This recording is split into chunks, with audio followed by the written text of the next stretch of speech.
right, you guys, we are back. This is Courtney from Willows Bloom, and we are in my garage. Super excited with this new podcast setup for a very, very important video, which I haven't really seen people do justice of quite yet. And that is a US Pluto Return, which is happening pretty much right now in February. It's happening right now. Right now as we speak. And so I have my friend Ricky, fellow astrologer, and Dill Pickle, also known as Dylan Suggs.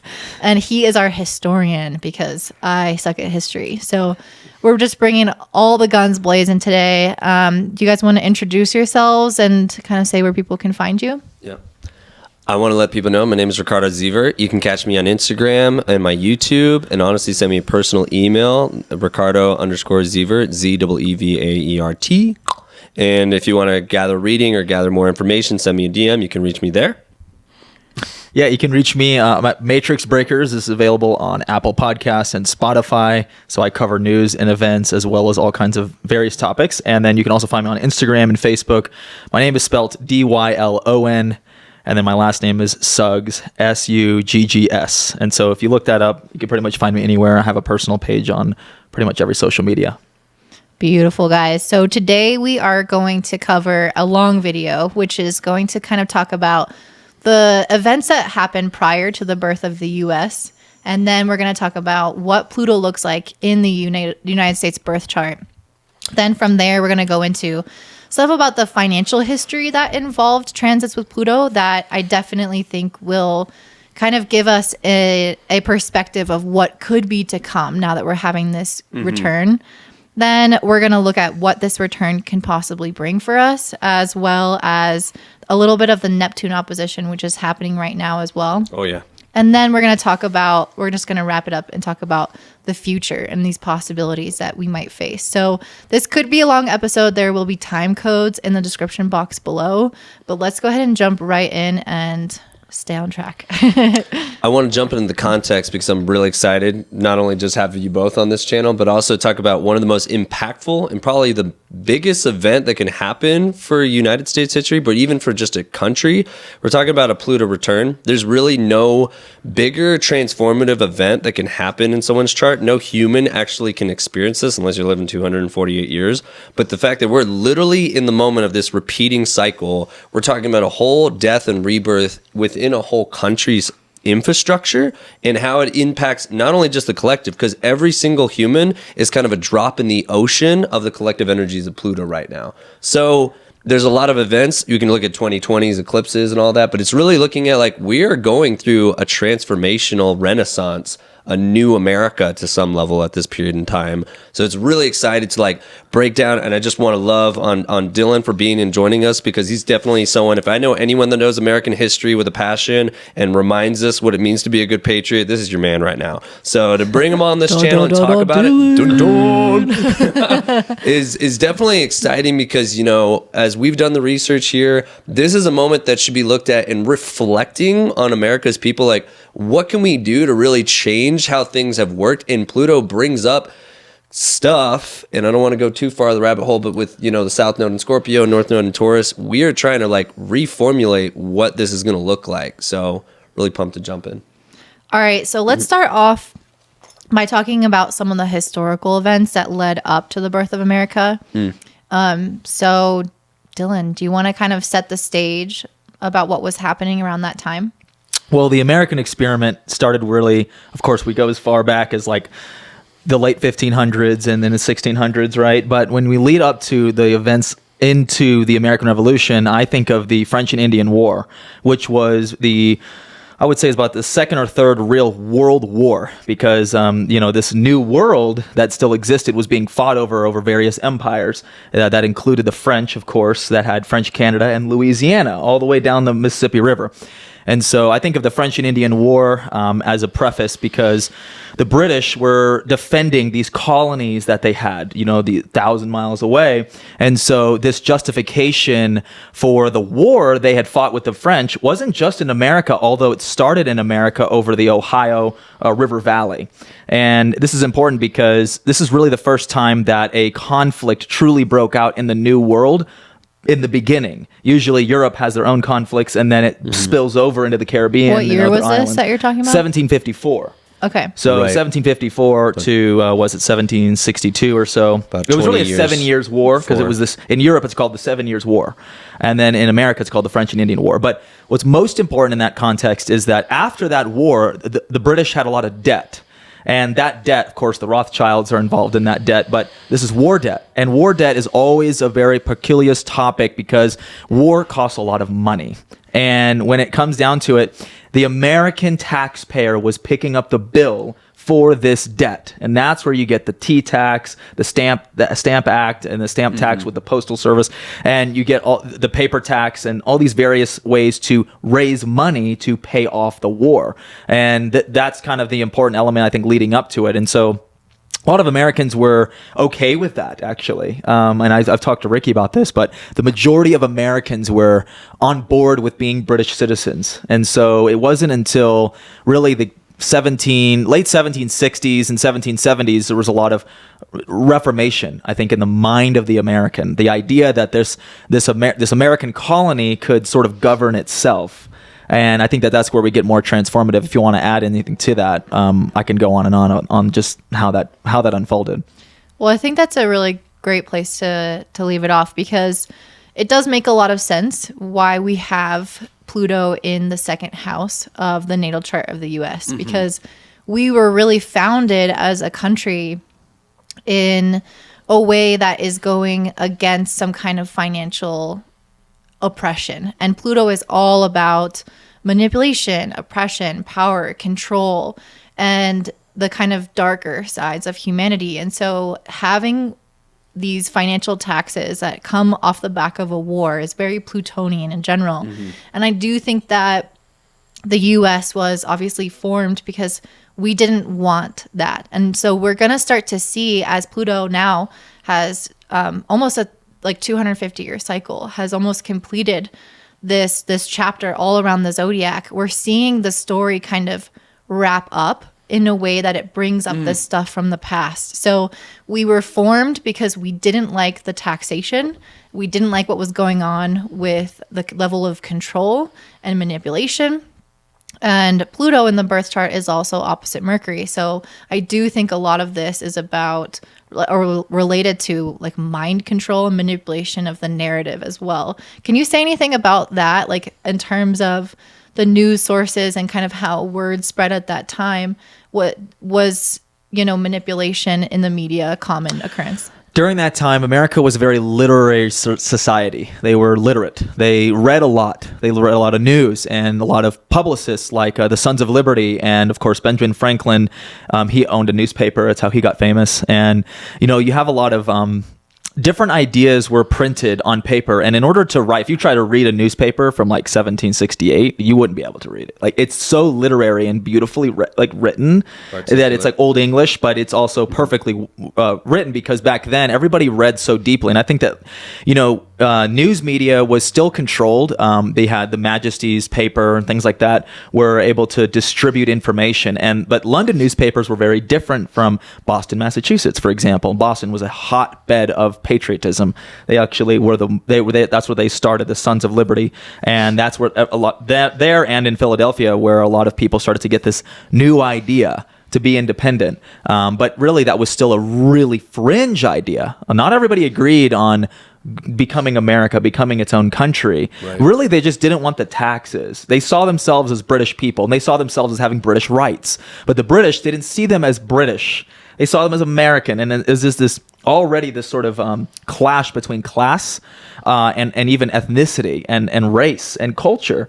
And so, I think that with the media, even back then, I would say that the media is very, very important because I think of, people speaking their mind, and I think of one of the most important documents ever written at that time was Thomas Paine's Common Sense, which came later. This was like in 1775. This was already when violence had already broken out between the British Empire and America. But Common Sense the whole book basically was saying that we need to be our own country. And it was the first ever real pamphlet or like document that said that they gave real reasons for us to be our own country, for us to be our own people, and how we could survive. But again, like I mentioned, it's still a very fringe idea. Whispers in taverns and conversations in very secret places to even say that you would ever want independence, because it would result in some of the worst torment ever that the king had offered. Yeah, and I think that Pluto opposite Mercury can really talk about that these kind of, especially with Mercury being in the 8th house of taboo. Right. Well, there's a lot of things. As I'm looking at this Thomas Paine chart, we're just looking at 1775. We're really looking at, Uranus, Neptune, and Pluto all doing a grand Earth trine. So there's like new revolutionary ideas to formulate something that's never been done before. And Neptune in Virgo is also kind of imagining like this could be a thing. It's funny. It's like common sense. It's like what's practical in this situation.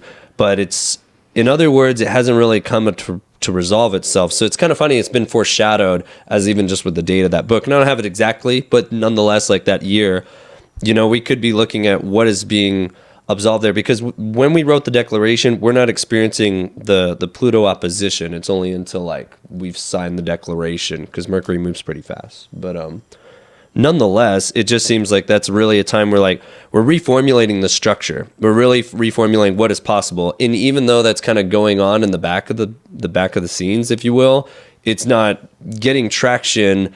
So like what Dylan's saying is like a vast majority they're identifying British. They're not really like American yet. So like it's really coming down to the wire on major events. A lot of colonies were still intertwined with the economy of Britain, like New York. New York was very loyal to the British, and that's why the British decided to invade New York, second to Boston. So this concept of division, I think, is clear in the chart, and that is because also Uranus is lying right on the descendant. So I do feel like this is the planet that gets triggered. I mean, it gets triggered during the Civil War.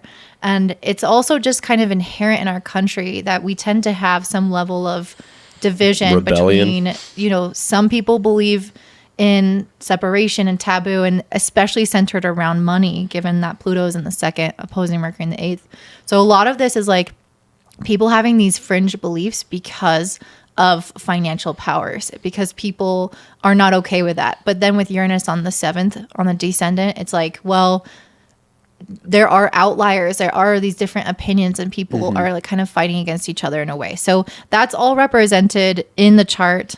I also want to talk about Pluto making a trine to Neptune in the chart. Did you want to say anything about that, Ricky? Yeah, I did want to touch on the Uranus element. Is that we have Uranus in 8 degrees Gemini on the descendant for America when we signed the declaration, which basically means like we love sharing different ideas and being really radical, and so we're a very Uranian culture. We get a new idea and it spreads. We're like the culture fanatic. We're kind of like what's hot kind of vibe. And although it's like different ideas, which Gemini wants to pick up and experiment with new ideas, it's really just radical. So I definitely just see that kind of in its own birth part of our culture.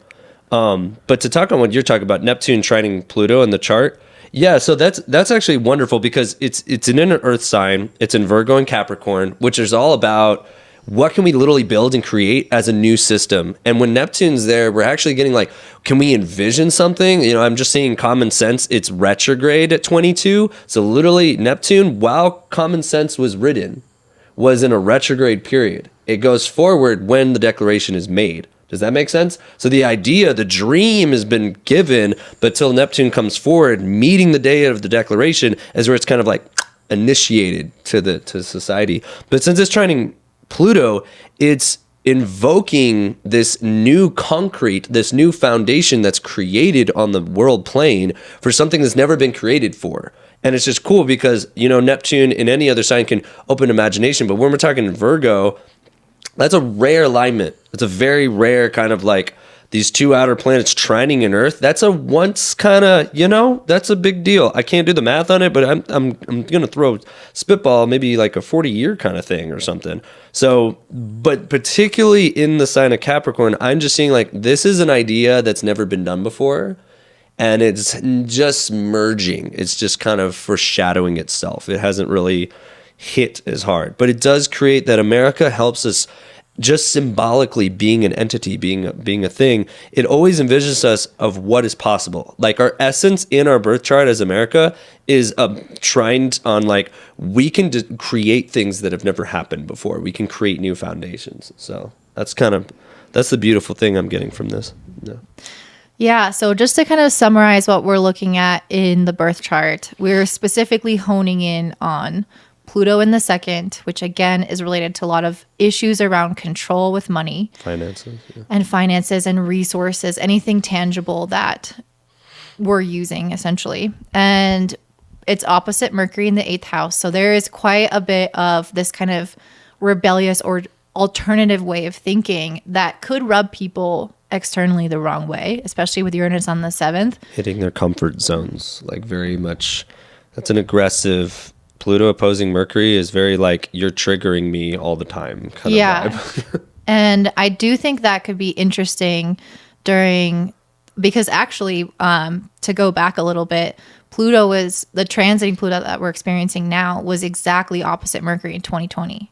And what did that bring up? Intense amounts of fear, intense amounts of media manipulation in one direction or another, and just people really getting into this kind of just negative headspace. And so I think everyone is really caring for their families and their well-being, because that is the American dream with Mercury and Cancer. That's what we all want. But it's also kind of wrapped in fear around stability and money and finances. And so I absolutely think the Pluto return will trigger this aspect, as well as the trine to Neptune, which gives us more optimism and faith for what we can create. But is it possible? Because Pluto returns are often linked to endings. And so does that mean we're ending to have a stronger new beginning, or does that mean we're ending and another country is having a stronger new beginning? And that's something that we're going to talk about at the end. I do want to address a couple things, because we're dissecting the chart, bringing up these like major pieces, but to talk about it just in general, you know, we are a Cancer. America's a Cancer. Like, we're a lovable American dream, come and have the best life, you know, kind of situation. With Jupiter and Venus together, that's beautiful. Like, you know, this is a place where you can really like have that joyful kind of family dream of like what America is. And Mercury is there, but since it is retrograde, it brings up like there's still like part of the karma, something that we need to kind of like uncover. There's still karma for us to kind of reconsider, read over, that some things need to be understood. But we are symbolically shining a light into like, what does it mean to have the good life? And yet, though it is opposed by Pluto, you know, this is kind of triggering our symbolic, how are we representing ourselves in that American dream? Because it's also like with posed by Pluto, it looks great, but it's also like, are we being able to take care of the financial, the financial situations, the resources? In Pluto in the second house, it's also trying to trigger like, is this the highest you can reach? There's always dynamics to reach higher and reach to higher ground. So that's just kind of context of how I'm personally viewing America's chart. I want to add something, you know, during the wars, 8 years. So 1776 was just the beginning. The document wasn't even written yet before the war started. We had no aim. We were an aimless war. It was just a rebellion at first. And so just to give you an idea, the population, it's very important for propaganda to, it's the propagating of an idea. And the British, the king used this as a way to, he had petitions go out in various cities like Boston and New York and stuff. And the governors of these places would go out and say, you have to sign your name if you're loyal to the king. And then there were various things that they were gifted. And so you had to sign your name pledging your loyalty to the king. And so while some powers try and move the tyranny comes in forcibly, but at the end of the day, they need consent. And this is still a reality to this day. They need consent. So for people to like sign their name and loyalty to the the English crown at that time, basically was a way of consenting towards that level of whatever governance they were going to receive from the King of England, Charles. And so I wanted to mention how important that is even to this day. People are consenting to the tyranny they live under. and to the levels of which they go into it, that depends. But at the end of the day, like the majority of Americans were not fighting the revolution. And I want to mention this before we move on, is that 3% of the population of America, 3%, it was 2 million something, was the whole population of America. Only about 70,000 was the largest part of the army itself fighting the war. Only 3% of a population of America actually fought in the war, put it all on the line, and they beat the greatest empire that to ever exist, okay? Arguably, but to ever exist. So I want you to understand that, like, it doesn't take many people to defeat a tyrannical system. It just takes a few, and it takes some crazy ass ideas that totally revolutionized the concept of government. The idea of monarchies and things came from feudalism, and before that was just kings and other emperors. So like, this was a true renaissance of ideas, and there's something to take note. Love it. All right. Thank you so much for sharing that. So I wanted to talk next about some key economic events that Dylon and I kind of outlined, looking at the astrology, looking at what that meant for society. And I want to go back all the way to 1913 and then kind of take it up to 2008 market crash. And the reason I'm doing this is because the Pluto return in the second house of finances is going to revolutionize our economy in some kind of way. And so if we can look at the past and see kind of what Pluto was doing all those years, we might start to gain an understanding of what the future could hold. So first of all, we have the Federal Reserve starting in 1913. And before I get into the astrology, did you want to just briefly mention, briefly, kind of like the concept of the Federal Reserve and what that looked like? Well, it all started in 1786, really. Briefly. But, I know. So just so you all understand the historical context of the Federal Reserve, you have to realize that banking has been the number one issue in America since the birth of it. And even though we beat the British in our American Revolution, the Rothschilds, who were the largest financiers of the war, they essentially owned the first national bank of America, and that had a charter, and it ended. Okay, and this is what caused the first bank of America ended in 1811. The War of 1812 happened just after that. The second national bank was started in 1815 after the end of that war. And so I just wanted to mention, and that goes on, by the way. Andrew Jackson in 1836, he ran his entire election. You know what his slogan was? It said, his presidential slogan in that time was Jackson and no bank.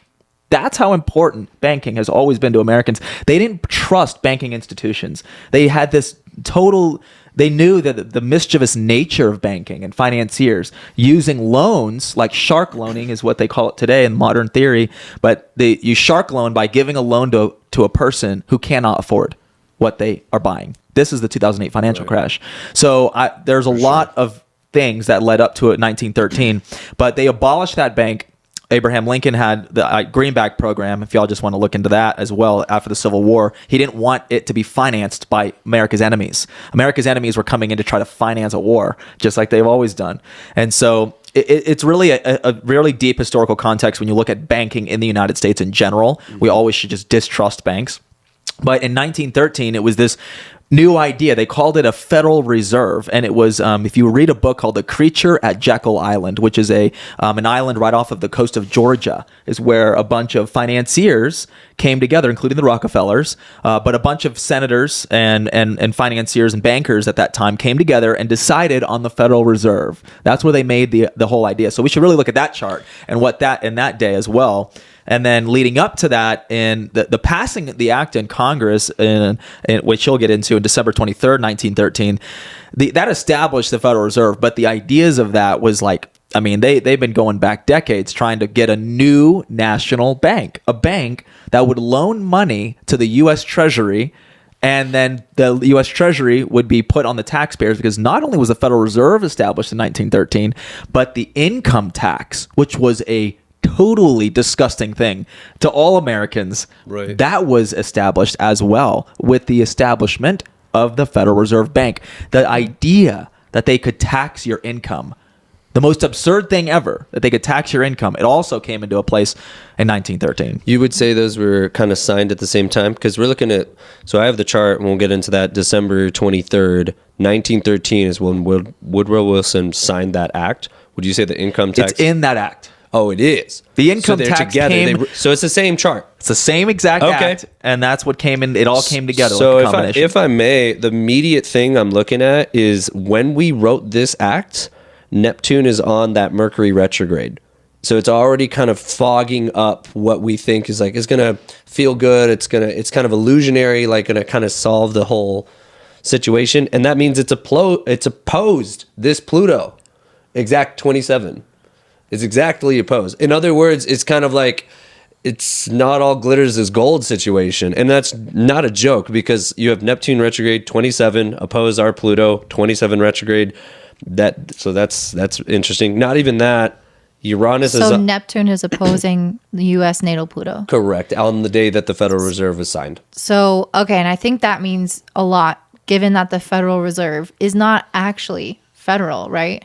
No. It's, yeah. So there are shareholders of the Federal Reserve.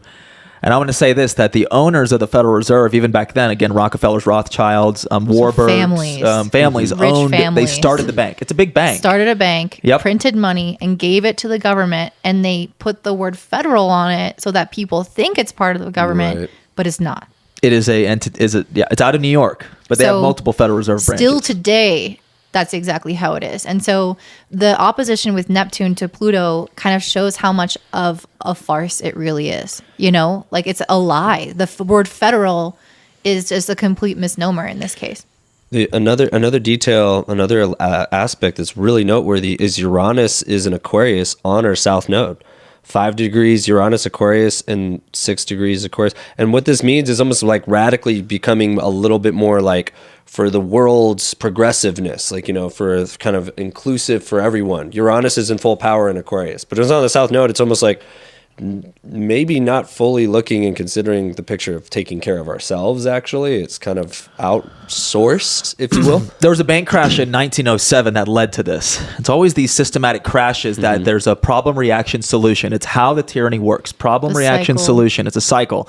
1907, that crash, essentially what people were begging for was they blamed banks. They blamed banks for the problem that they were facing. So the federal government they basically said, hey, look, we're gonna propagate this idea of the Federal Reserve by saying it's a national bank. It'll be regulated. It'll help regulate all those other banks, and it'll help establish order in the financing system, so we don't have this happen again. And it's the vaccine of economic problems. And Pluto at that time was also conjunct Venus, so it's not just like, hey, we're redoing the financial system, but it's also in a way in which it's more regulation, more control, something that they probably, like you said, weren't used to with that new income tax. Trying to rebirth how to feel and make money, how to be in that comfort place. It's comfortable to create this, but it's also an exact trine. Pluto was transiting an exact trine to the natal moon in Aquarius in the 3rd house. How would you interpret that, Ricky? What exactly?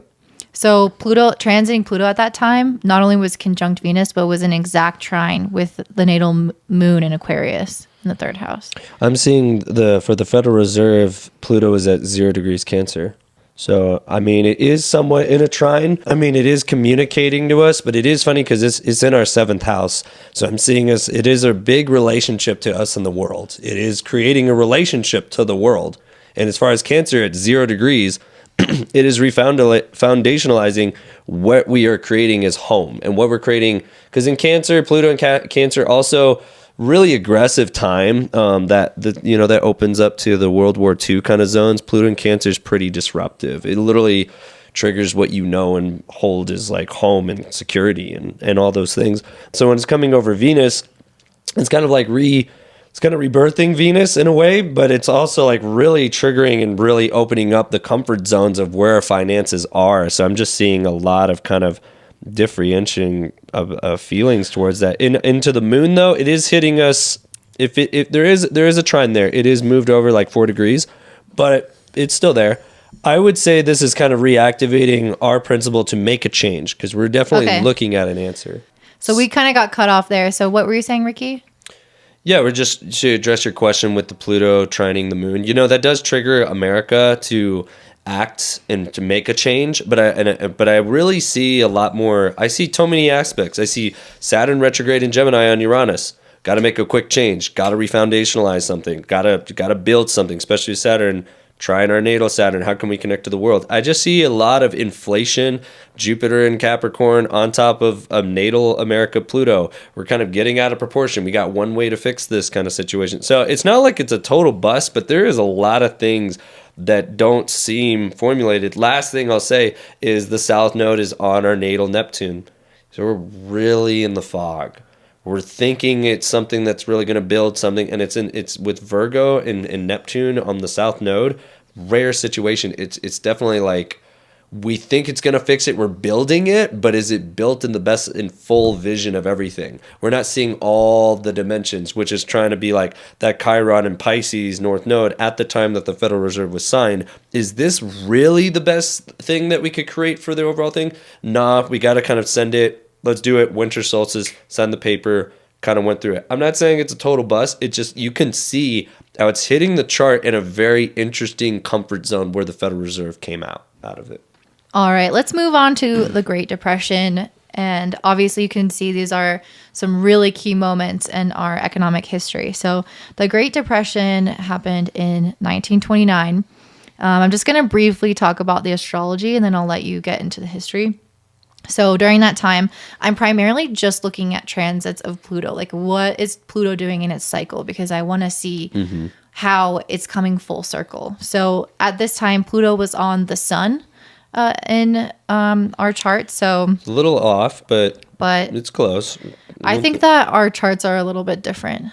I think I'm running November of 1929.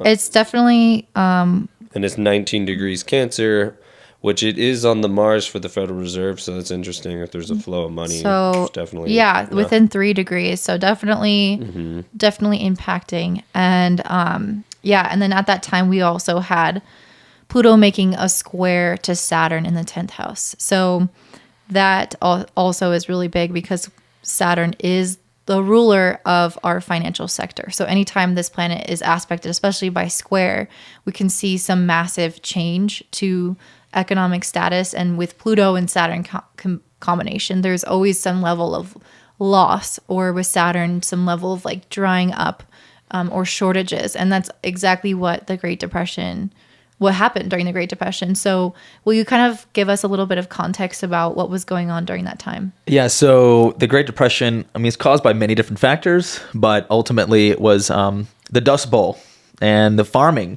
and the idea of just like this monoculture, this mono cropping. And I think that, you know, when it came to with things leading up to it, you had a lot of, obviously, like a really prosperous time. You know, the Roaring 20s is how they call it, right? And so this is an idea that, like, again, the banking system's working, things are functioning, it's flowing really well. And remember, the banking system is ultimately who controls who gets loans. And who gets loans are the businesses that actually survive. And then if you can't get credit and can't get loans as a business, you can't survive. And so what happens is these interest rates were increasing at that time. And so the loans were stopping. So it's like the money printing was stopping at that time. And that's why there was no growth. And again, this is like how capitalism works. It only works when proper financing is available. And so, yeah, I mean, just on a brief way, like the Great Depression was a combination of environmental factors that led to obviously like wildfires and droughts and things that people just could not get food. I think it was like 25% unemployment. And I mean, we're getting to that period like almost right now. Yeah, what's been the unemployment? What's been the highest unemployment rate we've seen? That was the highest. 25. Yeah. During this time. Yeah, during this time. So yeah. That's a 2022.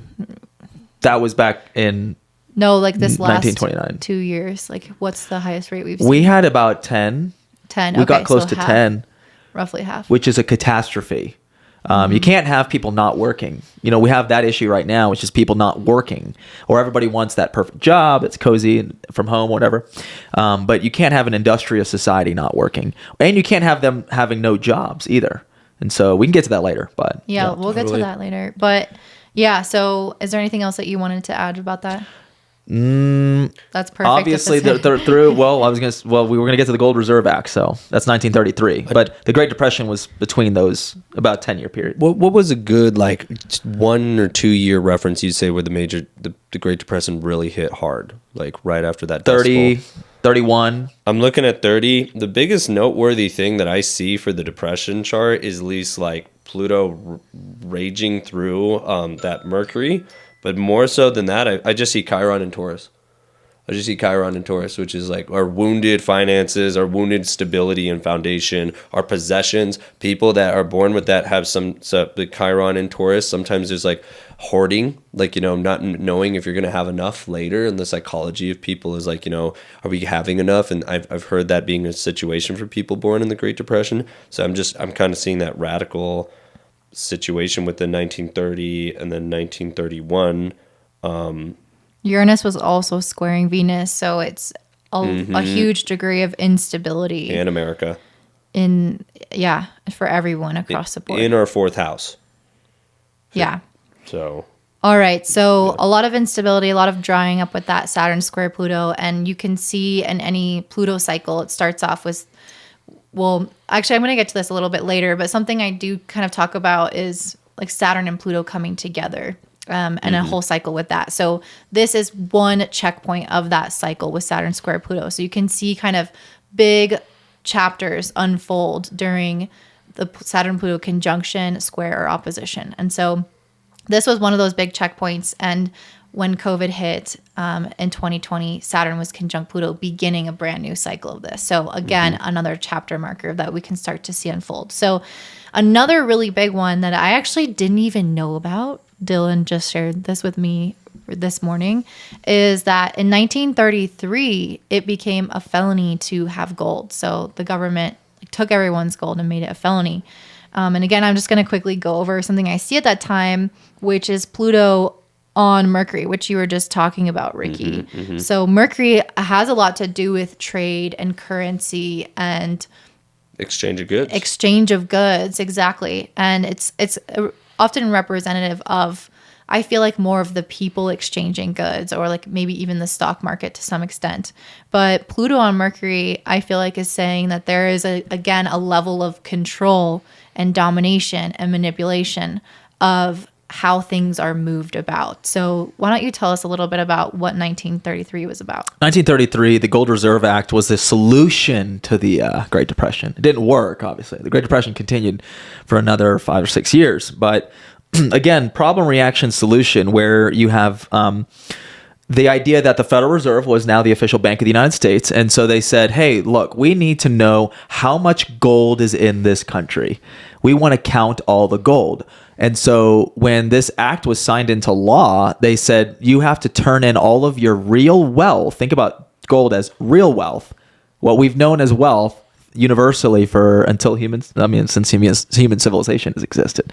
And you're supposed to turn in your real wealth in for these what's called Federal Reserve notes, this paper dollar that still exists today, right? And you're supposed to turn this in as a swap. It's a scam. So you're getting these Federal Reserve notes, and then Franklin Roosevelt said that this is only temporary. It's how it always starts. 2 weeks to slow the spread.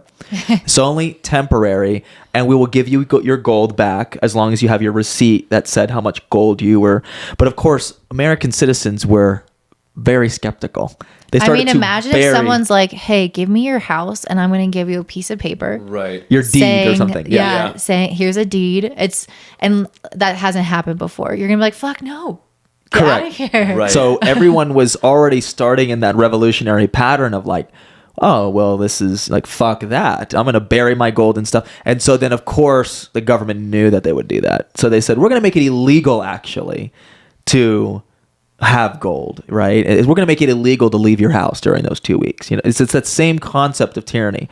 And so, yes, ultimately, remember that our government, it was not legal to own gold until Gerald Ford, what was it, like 1975 or something, even 76 after Nixon. So that's another thing. But it was not legal to own gold. And it was on TV. One guy, not to fast forward, but I was on TV. This guy was holding a brick of gold, and he said, "This is illegal to have, but I have it in my hand right now. Why is this illegal to have? This is real wealth." Made this really good point. But again, that's count how many years that is. There is a huge period of time in America where it was illegal for the private citizen to own gold. Not just the private citizen, by the way, 35. all businesses too. It was very normal for businesses to like hold their gold and store their gold. Remember, banking worked like the notes. Just to clarify, your paper was always representative of gold. The early on idea when you had horses and no cars was that it was always inconvenient to have so much gold on you, and it was dangerous, right? And so the paper notes ultimately represented gold that was stored at a bank safely. You have bank robbers and all these different things that they go for the gold in there, not the paper notes. It's always the gold and the silver and the jewelry and the lock boxes in there. Because every time you came in, you would, and this is what caused the Great Depression, is called a bank run, which is where you're turning in your notes on in for gold. And this is very important for everyone to understand. The idea of a reserve means that the bank, let's say your local bank, let's say you turned in $1,000 worth of gold, however many ounces that was at the time. Right. Well, the bank took this gold that you gave to them and loaned it out and did different things with it, and they held a reserve of only about 10%. So when you came in and said, "Hey, I want my $1,000 worth of gold," they said, "Well, we need like 10 days for us to go get your gold." Where is it? No, it's not here. It's somewhere else. And so it's called fractional reserve banking. For anyone who wants to look into that economic concept, the idea that a bank can hold a fraction of what they say they actually have on the balance sheet, where the rest of it is being loaned out or whatever. And so these bank runs, these panics, they happen all over the world, by the way. When people go in to take out all their real gold, that's what always causes economic problems, because the banks, well, they gave the gold away, or they're using it for different reasons. Mm-hmm. Mm-hmm. What year would you say that kind of element? That happens all the time, but I would say obviously in the Great Depression, people were like, "Oh, I want to hold all my gold," and again, like you said, you just said it, Taurus, where whatever it is you mentioned, how hoarding, I don't know if it's the fear of losing stuff. Dylan doesn't know astrology. Yeah. So like Chiron in Taurus is possession of wealth, and just think Taurus gold is definitely, and then like Chiron's, I don't want to lose that, like, I want to hang on to it. Mm-hmm. So just to kind of in 1933, when this took place, when it became a felony, Uranus was right on Chiron, actually, our natal Chiron. I'm looking at, and then Saturn is on our south node with Uranus, like it was on the south node when the Federal Reserve. So it's super south node time.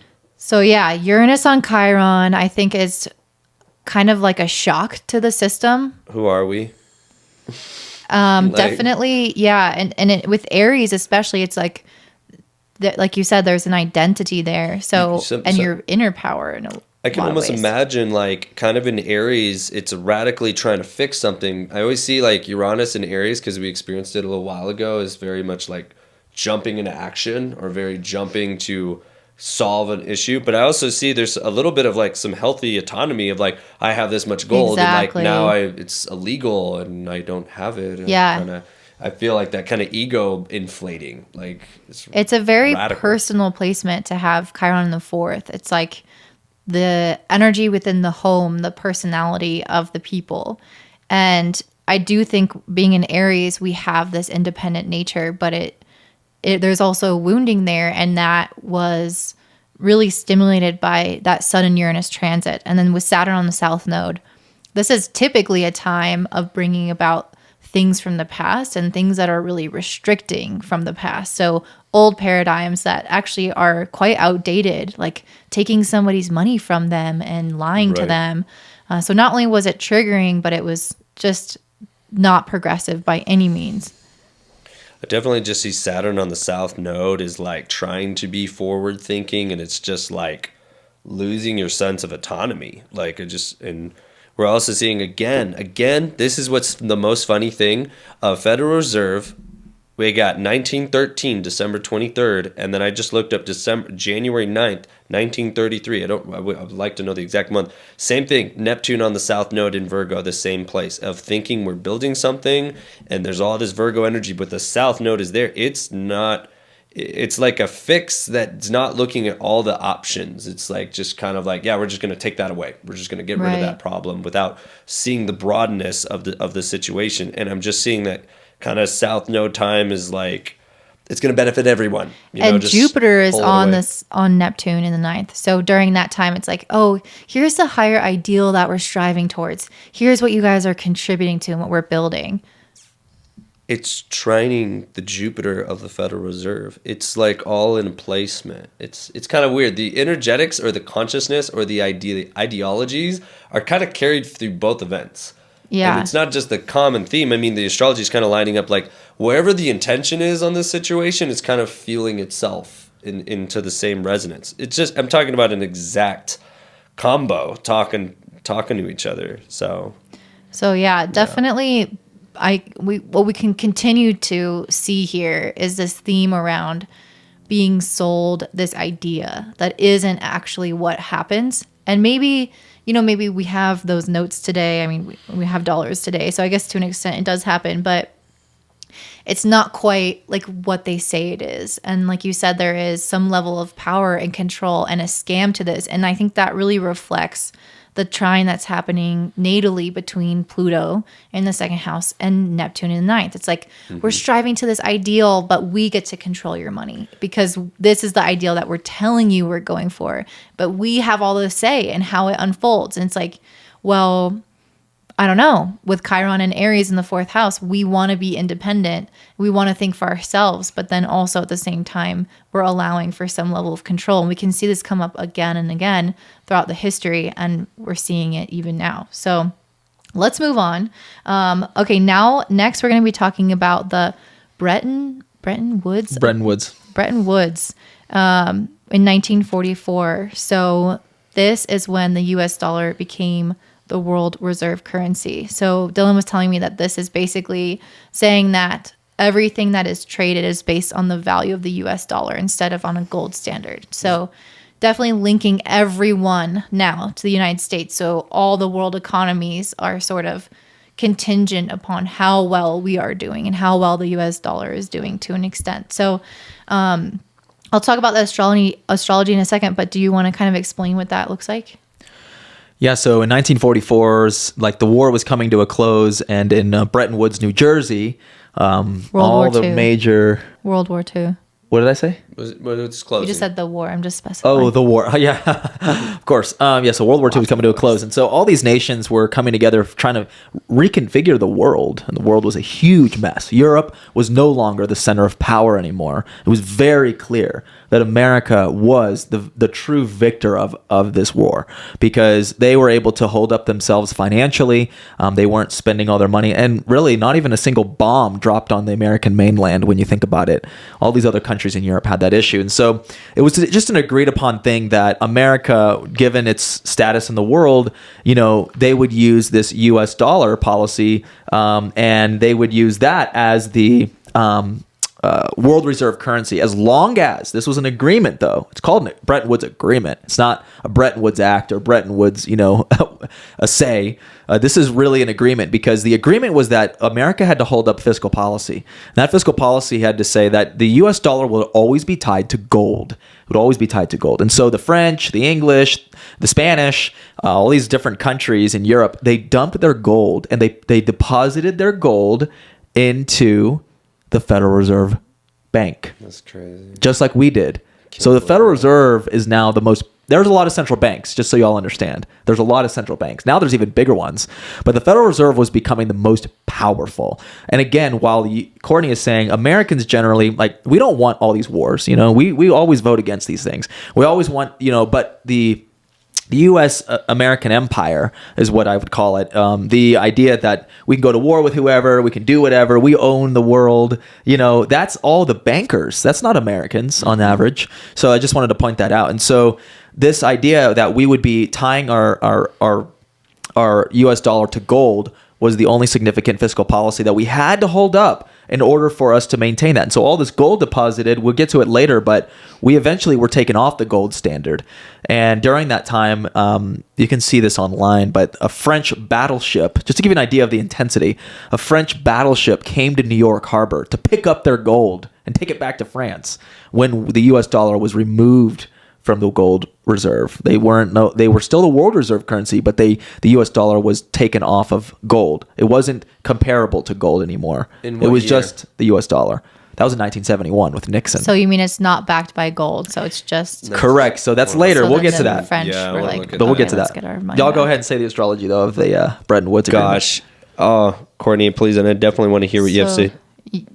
Yeah. So during that time, I think it's interesting that Neptune was in an exact square with Venus. So definitely, again, this constant theme with Neptune is all about lies and delusion and deception, and lack of clarity and confusion and idealism. And so again, we can see this come up again where we have these ideals, we have these things that we're working towards, always on the back of some kind of crisis where people are vulnerable and susceptible.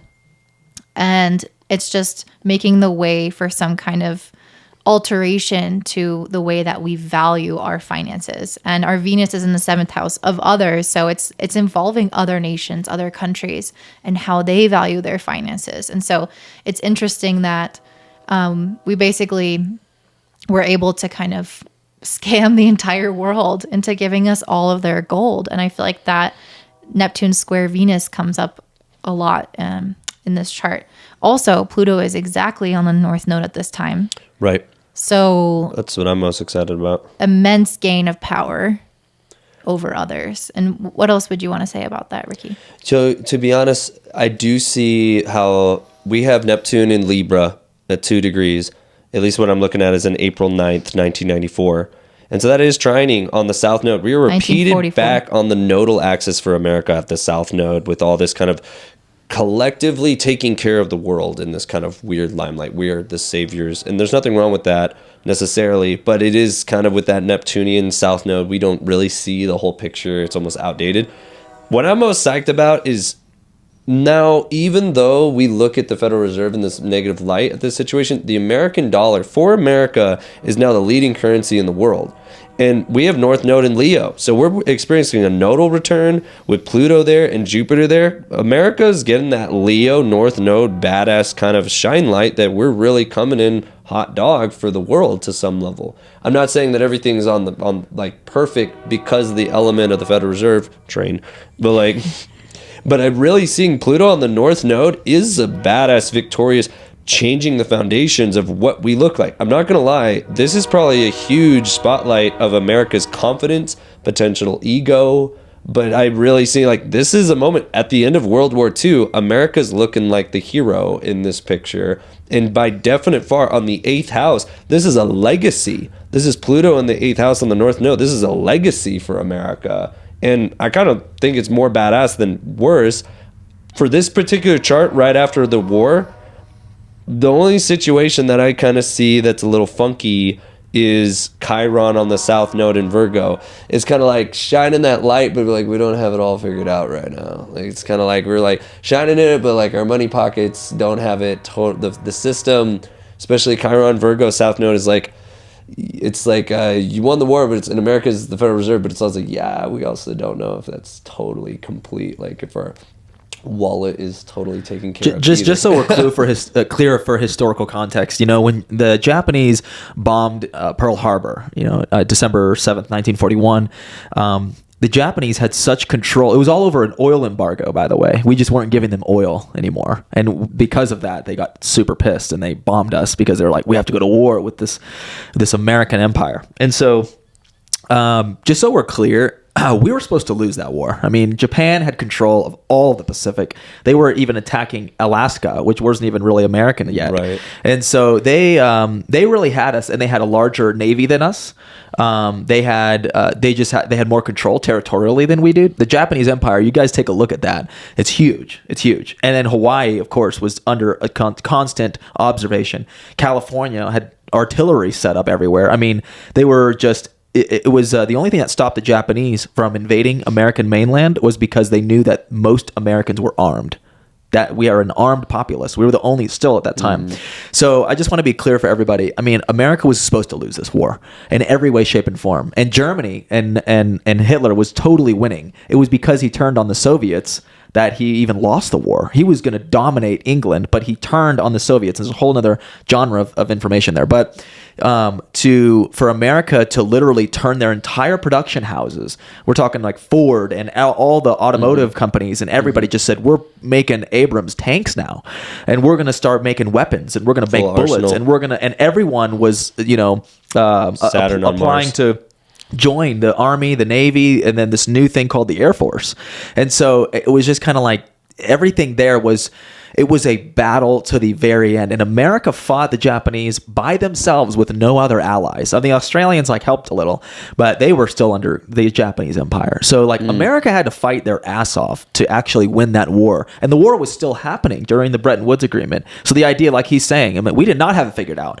The Japanese still hadn't surrendered. We had not dropped the bomb on Hiroshima yet. We were still developing all that. And so I think that for context, this was a victorious time period. And it was, if we held our standard, at least we had a gold standard that we had our dollars attached to at that time. So I just wanted to mention that, this was a very powerful thing, which led to the 1950s, which we're not even going to touch. But the 1950s was the most prosperous time in America ever. Businesses, ideas, immigrants came here. It was just like this huge empire was being built out of the 1950s. And so, I just wanted to mention that it definitely was it was a hard war, and for us to be victorious, it seemed impossible.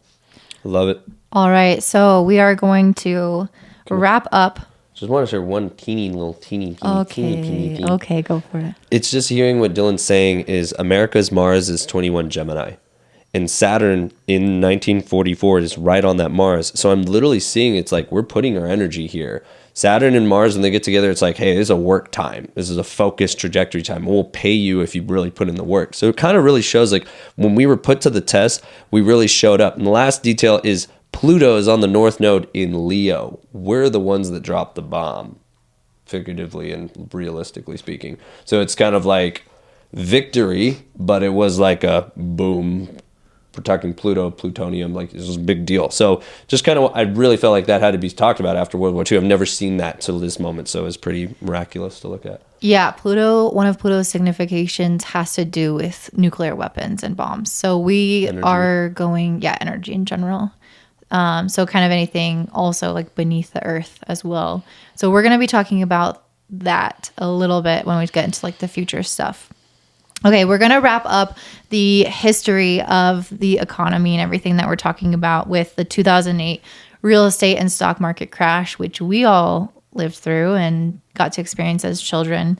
That was a very interesting time. And in the astrology, we had Pluto, transiting Pluto, making an exact square to the midheaven. And every time I've seen the midheaven activated, it has something to do with our presence in the world. The way that our reputation is viewed as a country. And I absolutely think that it could have been a really scary time for other countries that are linked to our economy to see us go down, to see our reputation and our stability kind of start to crumble.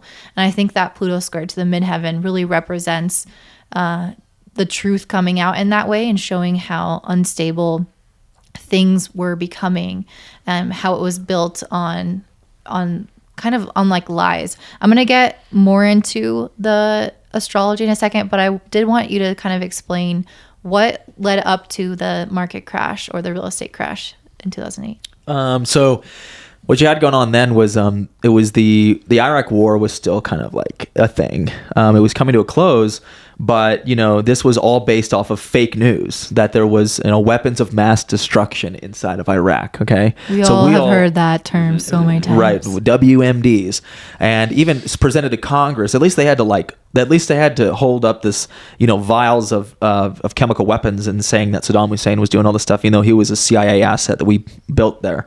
But the point is you see this sort of idea of America getting involved and entangled in foreign wars. And then that, of course, toppled a lot of our financial systems because if you watch the movie The Big Short with Steve Carell, Anybody here, you should watch that movie. It tells you a lot about what Wall Street, the 2 or 3 people on Wall Street that saw this mortgage crisis.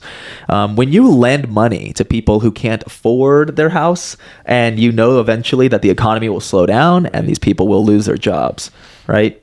Yeah, so before I get into the mortgage crisis, I wanted to kind of take a rewind on the history of the economic system in the United States, which is one of the most important parts. As we already learned about the Federal Reserve, and they confiscated all the gold, the income tax, the confiscation of the gold in 1933. 1944, the U.S. dollar is pegged as the world reserve currency, which means every country was using the U.S. dollar in order to trade. That was what was seen as the currency to trade in. Which goes into really the history of currency itself, which is the agreement that we're going to use this monetary value for exchange of goods and services. That's why I don't believe in the barter system anymore. We do need money. Money is a good thing. But 1971 was when Nixon took us off the gold standard. They took the U.S. dollar off the gold standard. And this was when another panic set in where other nations wanted their gold back from the United States. So they came, and I was mentioning earlier about this French battleship that actually went to pick up their gold. Right. And so that's how important it was that we kept our agreement.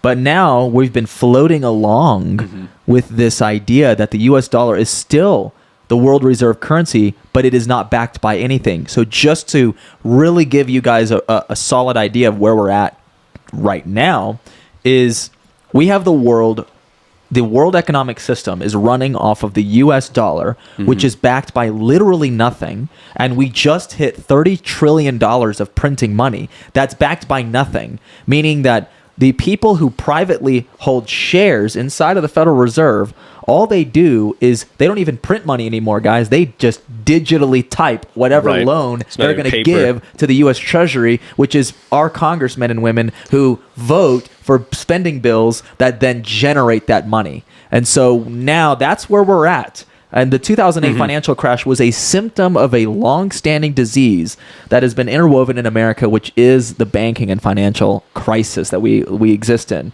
And so just to go back to 2008, the mortgage crisis, Hold on.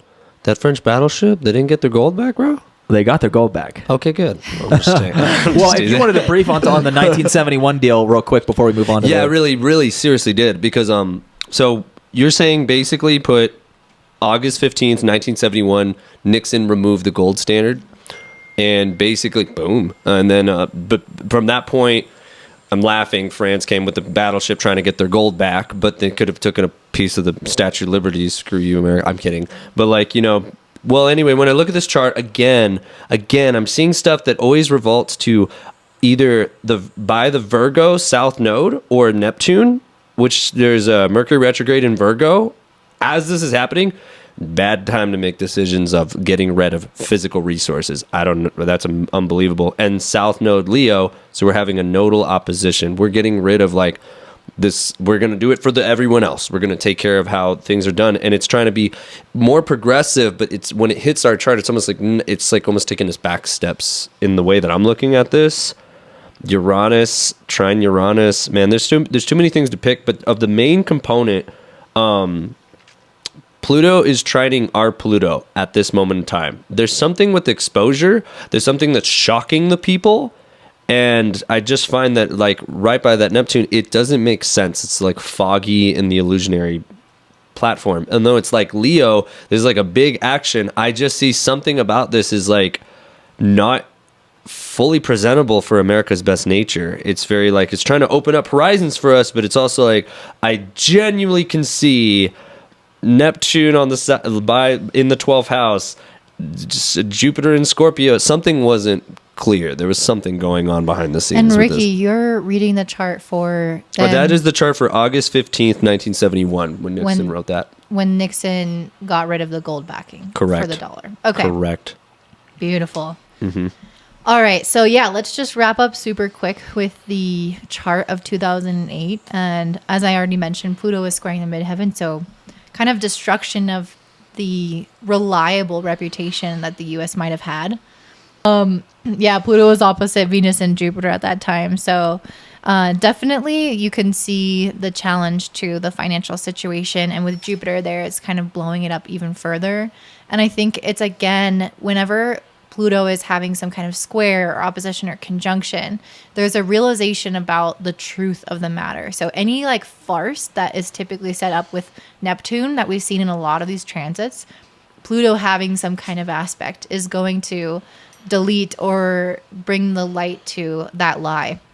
And so this Pluto opposition Uncover. with Venus, uncover, that's a good word, is basically uncovering where we thought that there was value, but it was more of this mirage or this image rather than actual value. And I think that's also something, again, that we can really see now, tying to the present day. People just typing numbers into a computer rather than there being actual value and tangible things to back it. And so I think that opposition could have something to do with that.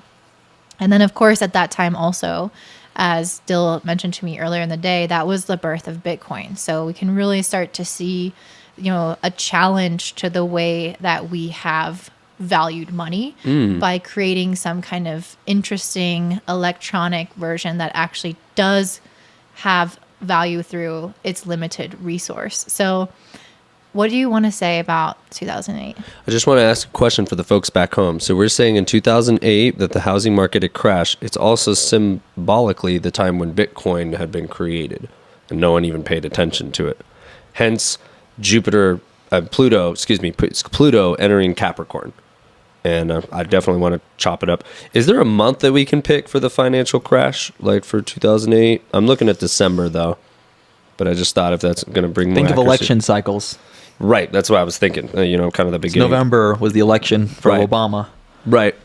So we can look at November if we want to, but It was in the fall, I'm pretty sure. yeah. Well, I'm going to look at December. Right now, Pluto enters Capricorn, right by the sun of the Federal Reserve. So it's like bringing a death and trying to restore something. It's definitely also exposing the ego of the entity of the Federal Reserve, laughably enough. And Saturn is in Virgo. Again, there's another harsh element where the Virgo is trying to like, hey, what is the, and not negative, but it's like, and we're like, hey, what are we creating here with this? What is the, what, and it should rule a physical property. It should rule like the physical amplitude, like this exists. What is this? And kind of refine what is working and what is practical and how can we bring this to the forefront? And it's on the South Node for the Federal Reserve. It's just a harsh moment where I don't think the Federal, and Uranus is on the North Node in Pisces. So this is crazy. The Federal Reserve is definitely getting like a really weird kick in the pants, if I had to say something. And as far as America's chart is involved, we are getting Saturn by the midheaven and Neptune at this time. So there is a vision.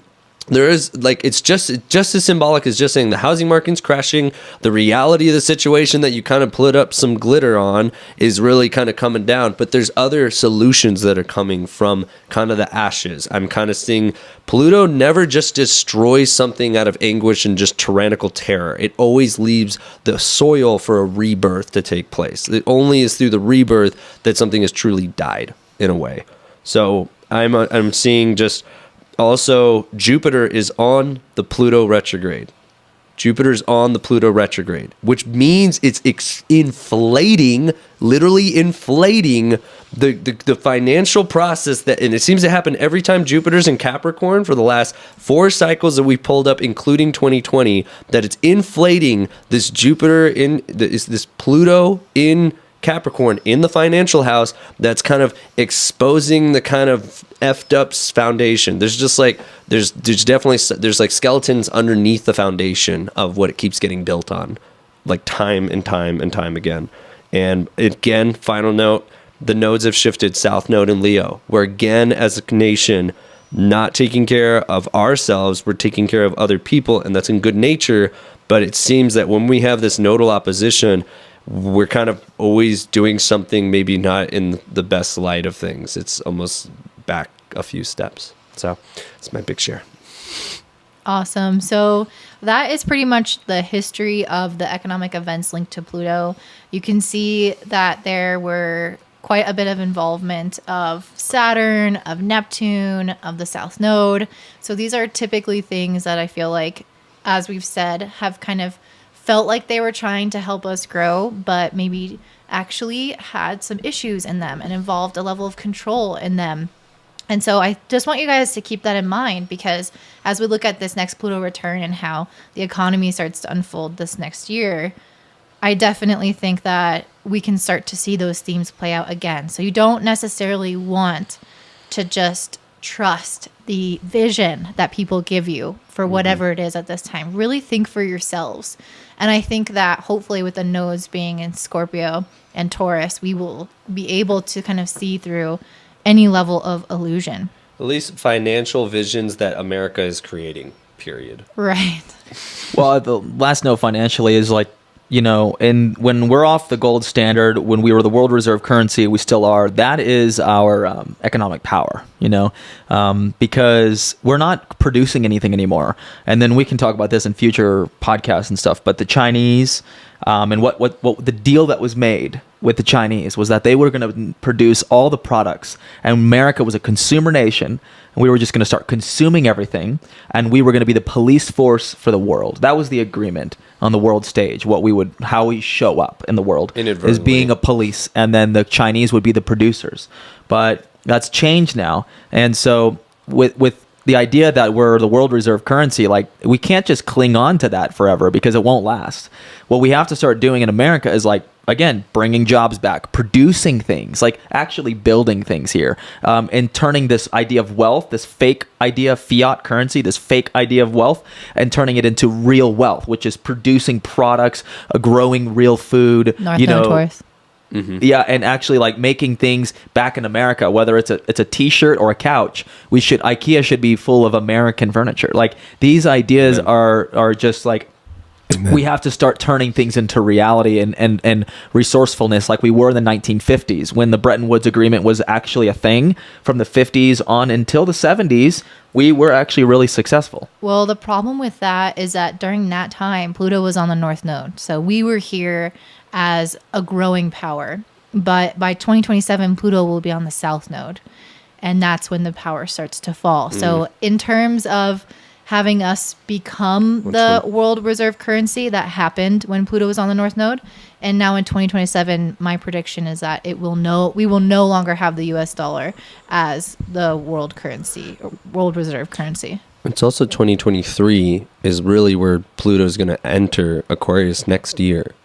So that means it's already kind of waking it up. It's only until 2027 where we're on it. Where it's exact. I mean? So we could honestly see that unfold anywhere in the next, 5 to 7 years when it's still an orb. And so I think that there is a high potential for us to kind of fall down the rung of the ladder, because we were built up and inflated in 1944 with Pluto on the North Node, and now we're having the exact opposite. It's a decrease of power, it's a decrease of influence, and specifically our Pluto being in the second house, it's a financial influence. And so that's our prediction. You heard it here first. I'm just kidding.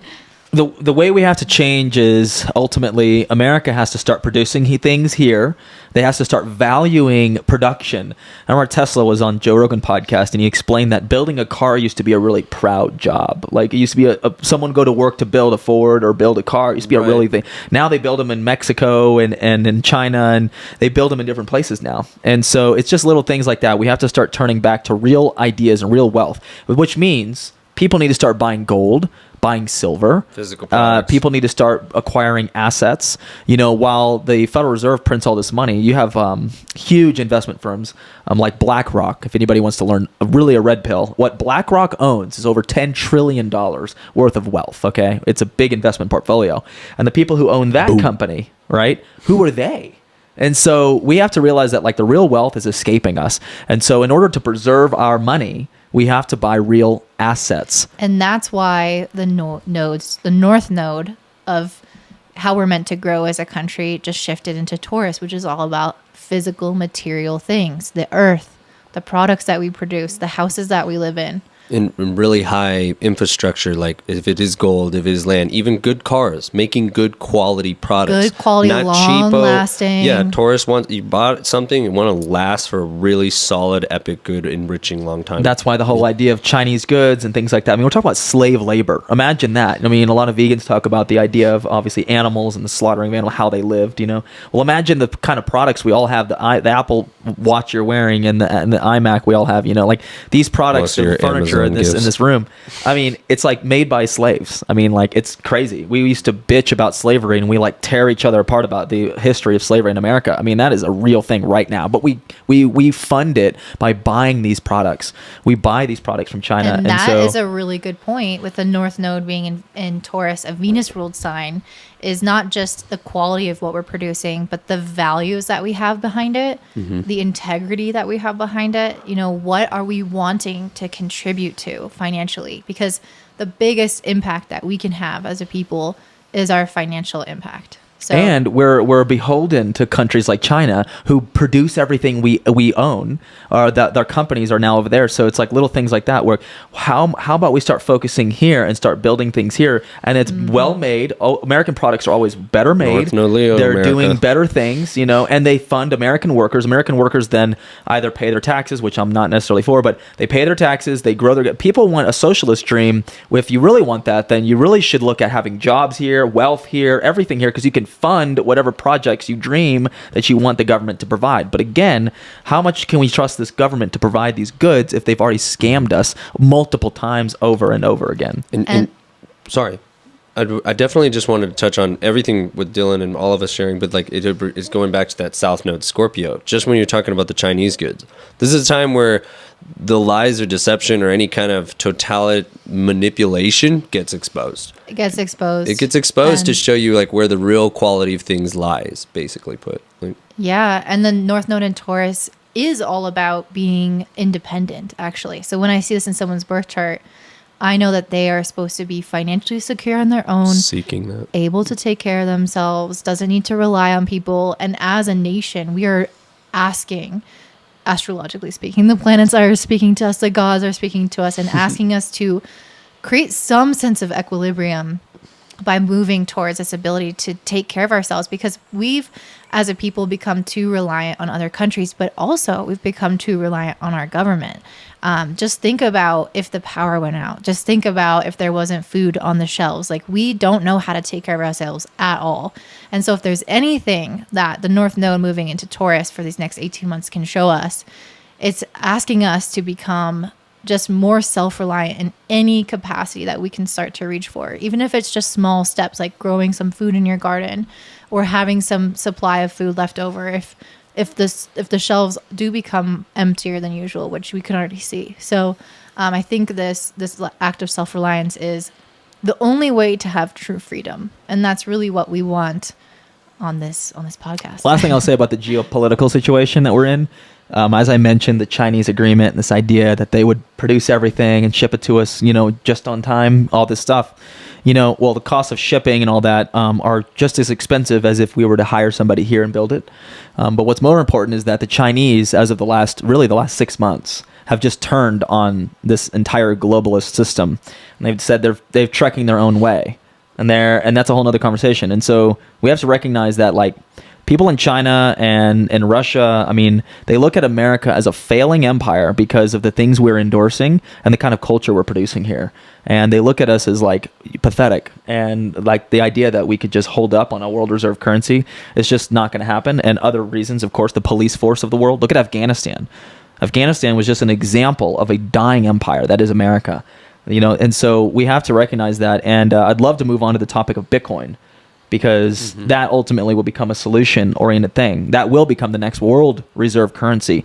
And it will, for the first time ever in the history of the world, just so we're clear, will be money that's not tied to any government or any other entity. And people can think what they want about who made Bitcoin and who's Satoshi Nakamoto and all these things. Right. But at the end of the day, the money itself, it's sound, and it's perfect money.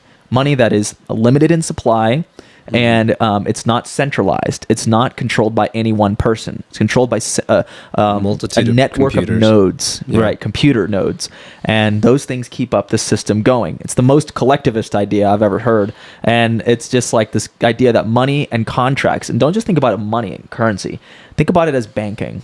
If you got a loan that was in Bitcoin, it's a surety. It's a for sure thing. You know, it's you can Unless have there's a power outage. well, no, there's more than that. There's a more lot. than that. There's a lot of ways we could to do smart counteract that, contracts too. Yeah, exactly. Smart contracts. These new crypto ideas. The crypto space is in response to the financial scams that we've lived in and had. Because a lot of people have these old people I know for sure on the radio. They're like they think the gold is still going to become the world reserve currency again. It's just not going to happen.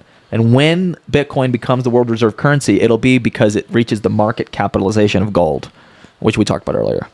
You know, to really talk about this, and I want to talk about crypto a lot, and definitely Uranus, which rules this in Taurus, is about new currencies, new revolutionary ideas that the North Node will hit this year in 2022.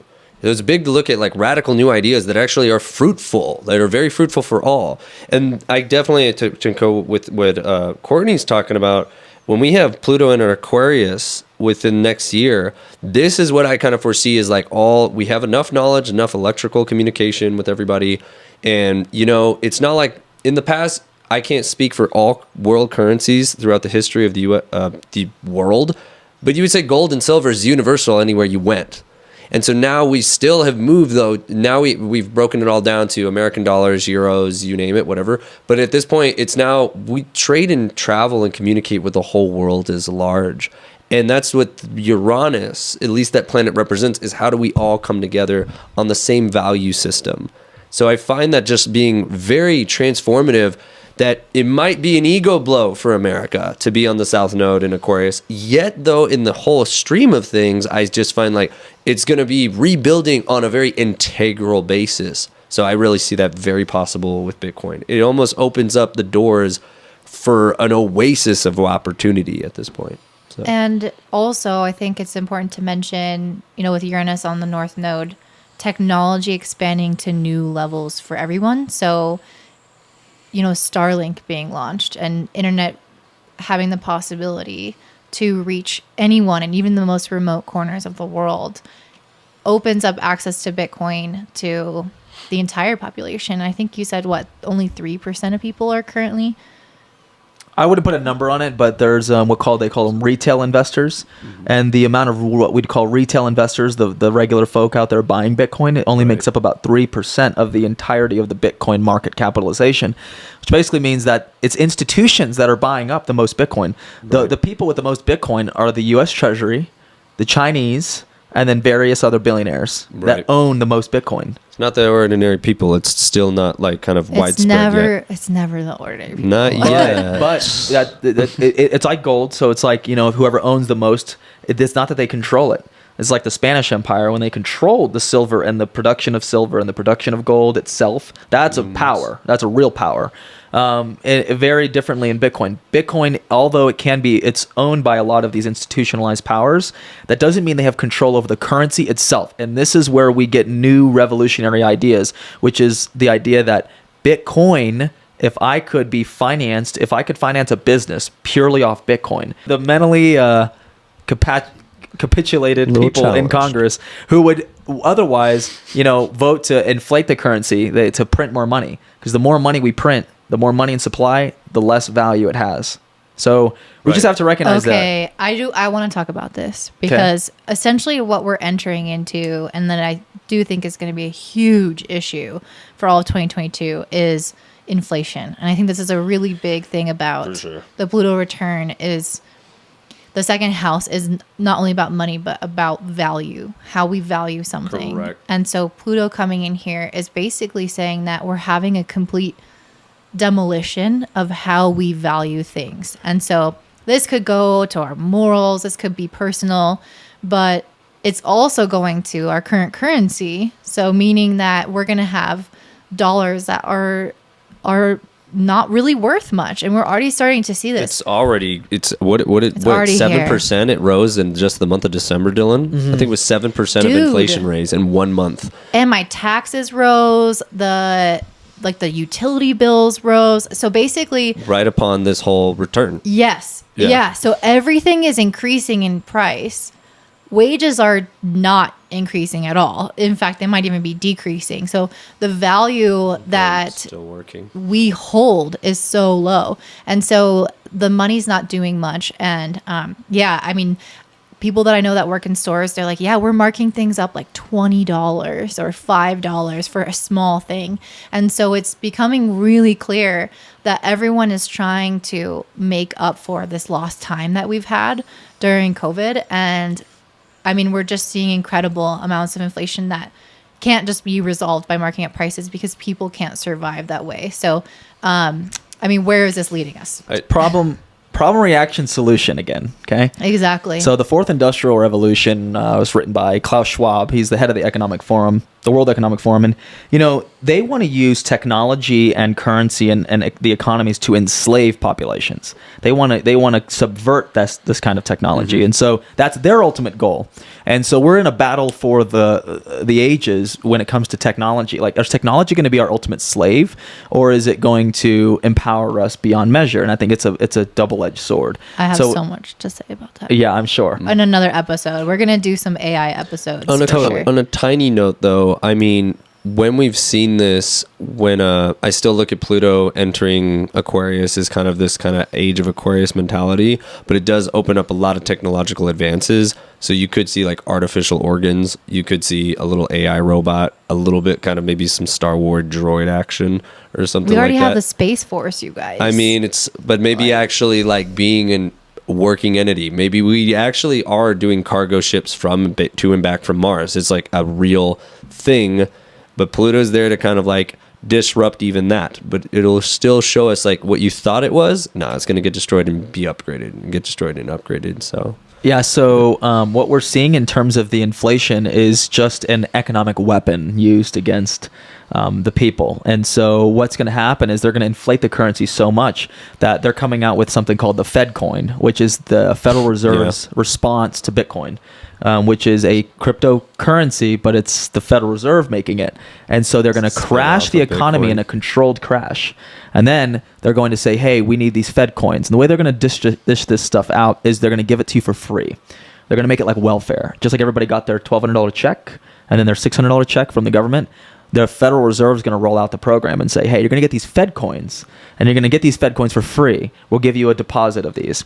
And these major banking institutions are going to start picking up Fed coin as a real dollar. We're already off the gold standard, so it doesn't matter what they take. The new delusion doesn't matter. Up at this point. Yeah, the new delusion is going to be the next thing. Can we call it the Courtney coin? I'm just kidding. Yeah, so we're definitely in for a battle of the ages, as I mentioned, as technology and globalization brings us all together, brings awareness to everybody. We're also reaching that point where they're trying to circumvent technology and use it against us to enslave people. So it's that balance between it. I mean, I would say that's the same thing as the drug dealers.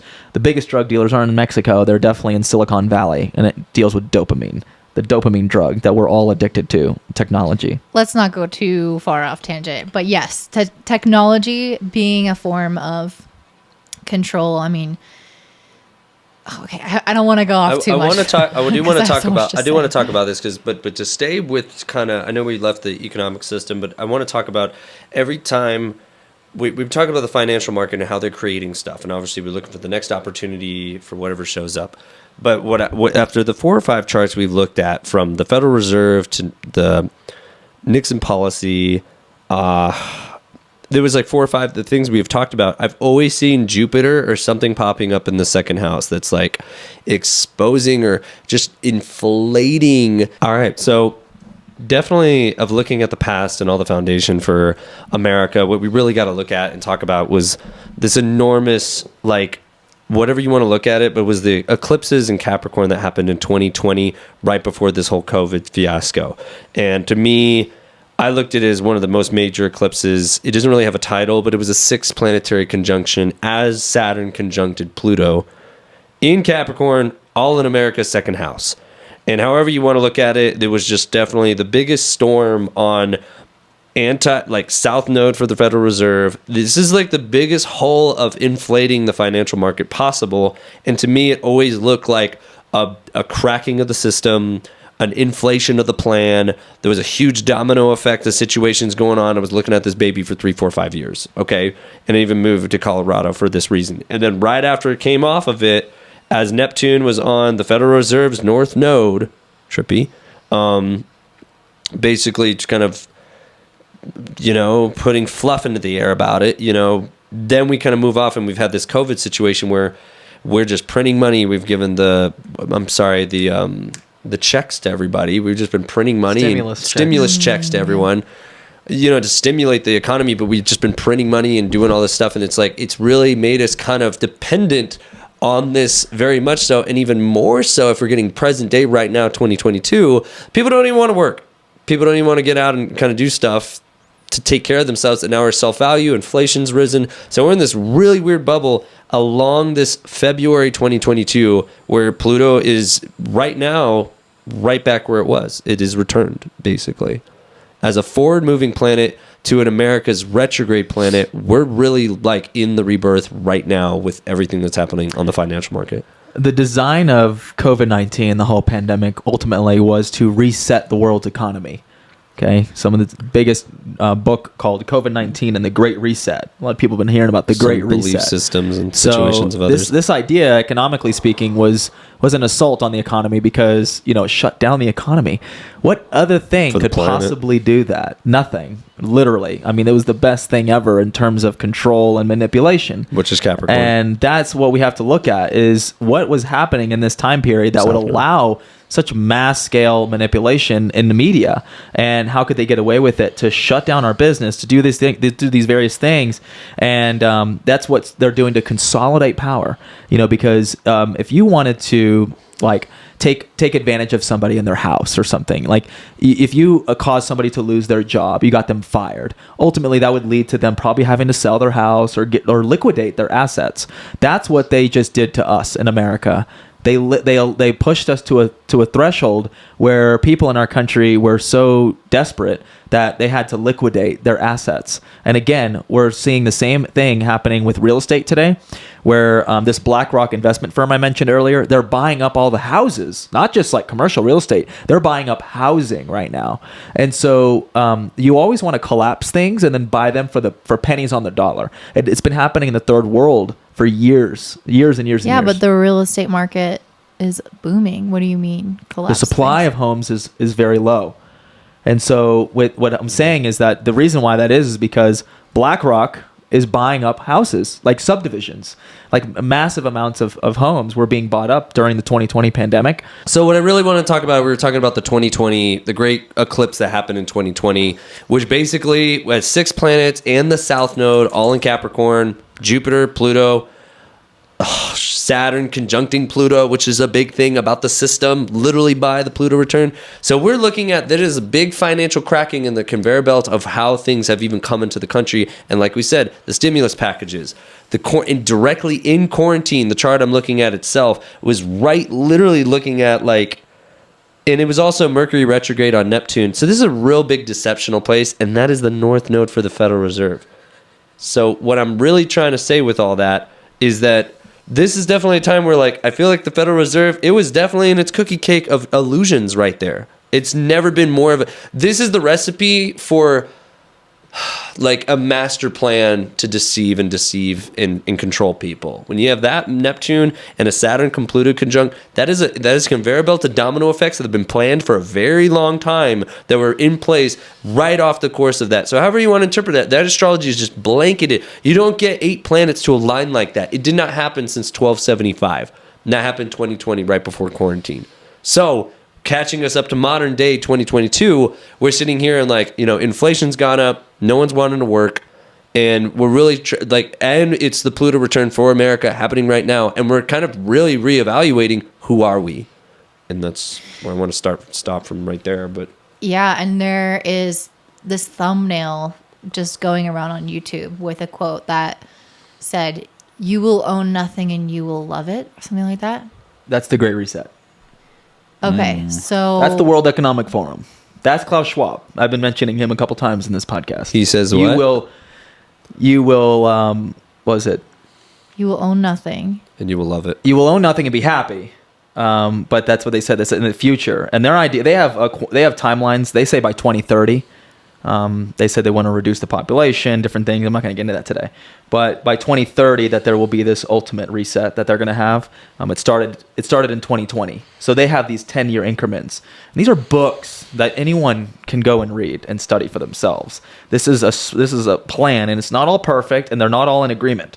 There's a lot of people trying to coordinate things. They're not all in agreement. But what we have saw unfold in 2020 was sort of an agreed upon pandemic exercise, which, I'm not even going to get into it because we're not going to do that today. But there's a lot of what's going to happen that has already been predicted. It's already in their white papers. I call them white papers because when you look at these stacks of things, you have to read through them all, but that's what they're agreeing to. The World Economic Forum met last 2 weeks ago.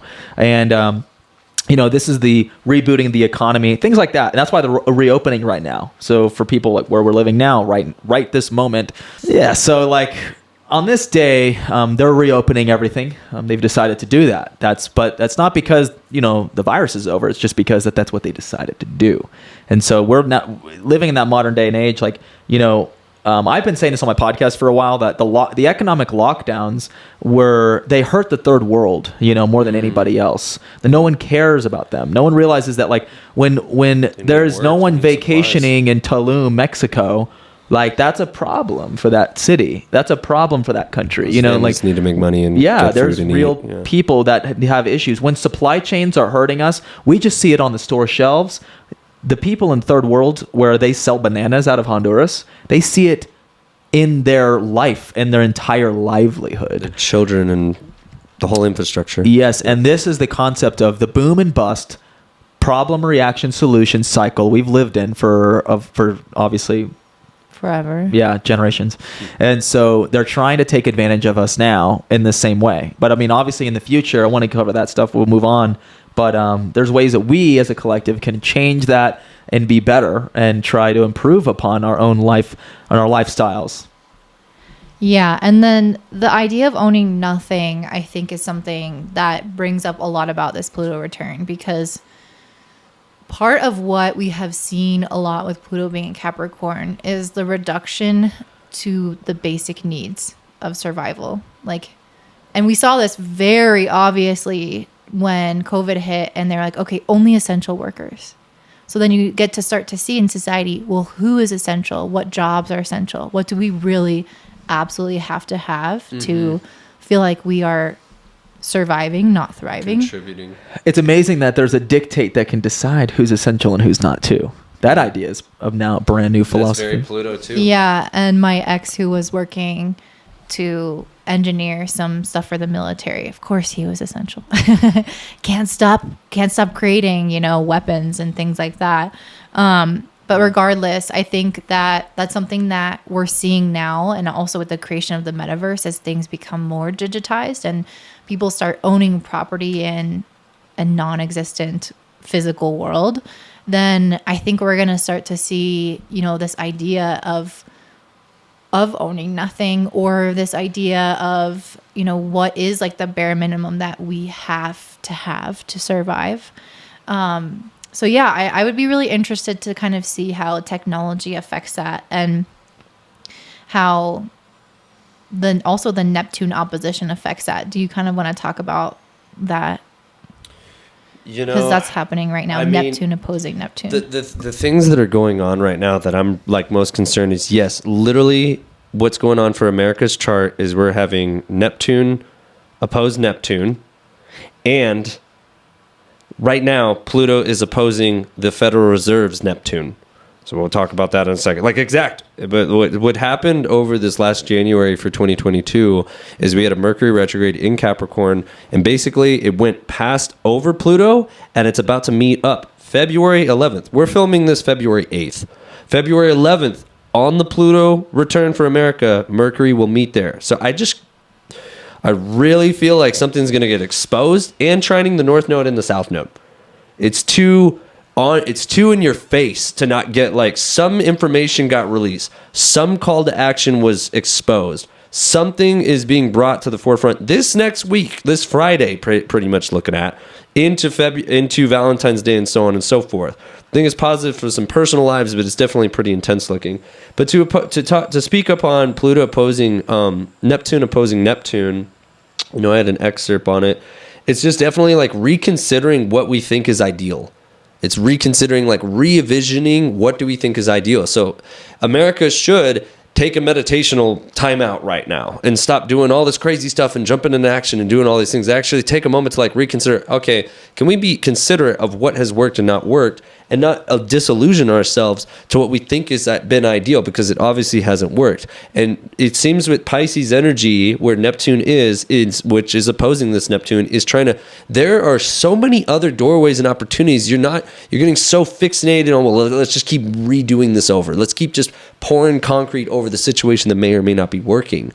So I just see like something's definitely popping off here. And when it opposes the Federal Reserve's Neptune, that's cracking the glass a little bit. That's definitely waking something up. Like, yeah, and everyone in their life will go through a Neptune opposition if they live long enough. It happens around every 80 years. So it's a time in which, yeah, you're confused, but you're also going through kind of like this existential crisis where you have to reimagine things in your life.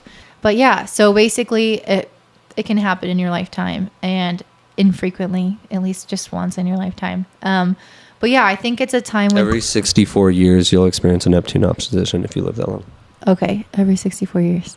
It's your retirement age right there. Yeah, and that actually makes a lot of sense. That's Thinking about ideals. Yeah. Rethinking what did I ideal and what's important about life. And not to get too big into it, but I think elders start picking up, I think they have more of like slowing down and appreciating life to the things they once ideals. So that's but you're also losing an identity that you've had for so many years. So it's not just like, oh yeah, I'm going to skip off into the sunset and go plant a garden. Like, I think people think that's how it is, and maybe it is for some people, but an opposition inherently has some type of struggle in it. So I do think that in that reimagining, it can feel like you're on this really shaky foundation.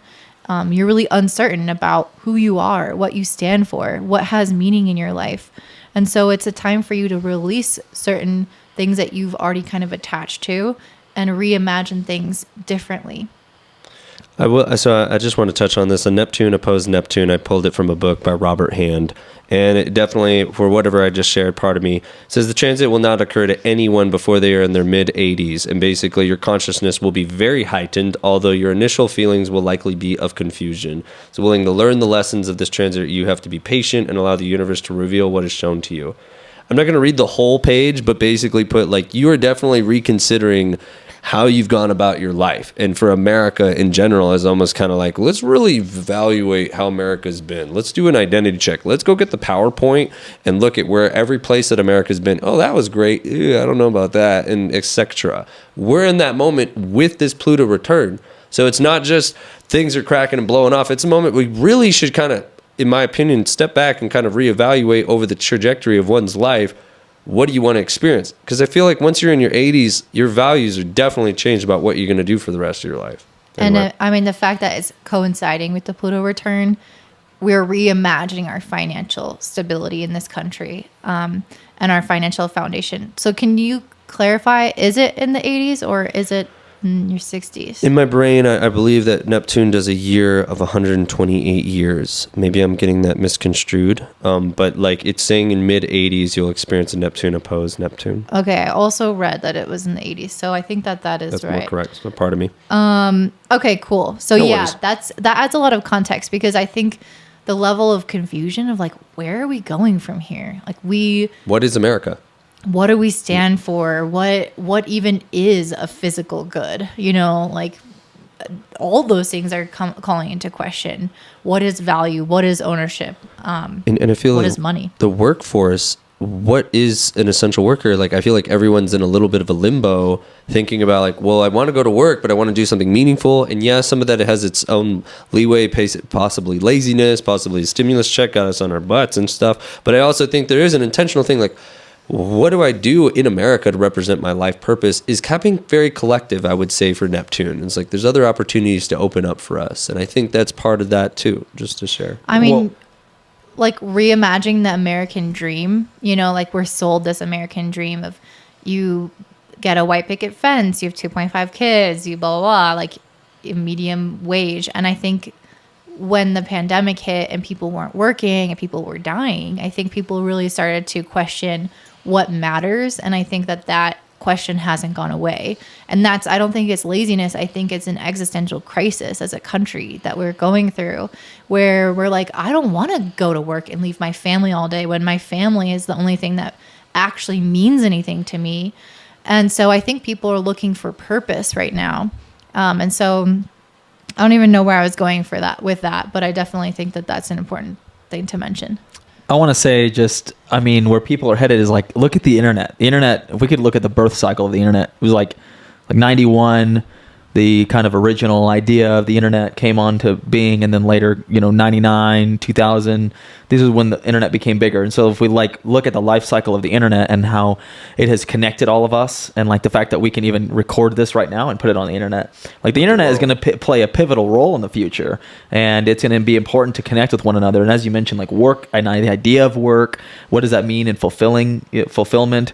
And I think that has to do with us being connected with one another and learning what each other is all about, learning from each other. I think that is going to quantum leap knowledge and intelligence to a new level. I don't think TikTok is contributing to this new knowledge, but I do believe that these long form podcasts are very educational like this. Don't hate. I just messing. The idea that we could sit and become more literary, how often are people actually reading books? If we could turn to analog just as much as we're going into technological advances, we could actually find that blend, that balance. If you're reading, but you're also up to date with technology and you feel good about that, and you feel modern and contemporary, while at the same time feeling a little antique and still doing the things that work, and that have always worked. I mean, Ricky talks about this, buying stuff that I just take care of it and I furnish it and I make sure it continues to work for a long, long time. And that's how we should really be thinking about the future. And if we just get things that we love and enjoy, they work long term,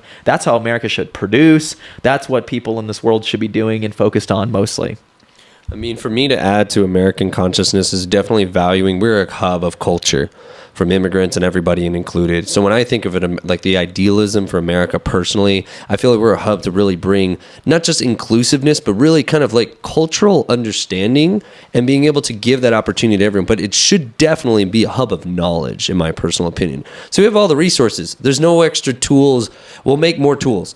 But we have every toolbox to literally become in a hub, especially with the internet, and I can just look up astrology charts and anything, you name it, to bring that together and diversify world culture. It's an opportunity for everyone to have more education and more connectiveness than ever before in the world. The only thing is, it feels like we're getting distracted by dangling carrots of insignificant things at this point. And the consumerism has run a little bit rampant, and we all need a kind of a detox, in my personal opinion. And I mean that on a geopolitic social way, a way that people are connecting with one another, and there's just violence and money and all these areas, it's just a mess. And so it's Pluto kind of is, in my opinion, it's God bless it, however you want to look at it. Is it destructive? Yeah, but when something needs to go, it goes. But the greatest thing that I think Pluto helps restore and renew things and creates a phoenix rising situation if America takes that to hand, just to share that with and North Node and Taurus is also exposing anything that gets exposed, is helping to bring us to that form of, we can re-neutrify and rebuild and be in the position, but we need to recheck our ideals on what really matters to us right now. And I still think there's avenues that we can branch out and diversify with Jupiter and with Neptune and Pisces. Martin Luther King, he wasn't about change. He really wasn't about change. What Martin Luther King was about was he questioned whether or not Americans were living up to the American standard that was set in the Constitution. Is this document real, or is it just something that we talk about? Right. And it was about the natural rights for all citizens, for everybody. Mm-hmm. And it was that there was a racial injustice that was in question at the time. But ultimately, we have to ask ourselves that same question today: is are we living up to what this document says? For most people, they've never read the Bill of Rights. They never really read the Constitution. They don't understand it. But if you look at that, it's that analog understanding. It's let's go back to what actually works, and let's stick with this principle, and then from this foundation, a strong foundation, you can build something wonderful. And And I think that this cycle of what we've been living through in America has, I think personally, from the beginning of America and the way the financial system has worked in America, has been to circumnavigate what America could have been. And so if we could have a revolution of technology, a revolution or change in the way America functions, I think we could not just change America, we're actually living up to America's standards, like what it was originally founded for.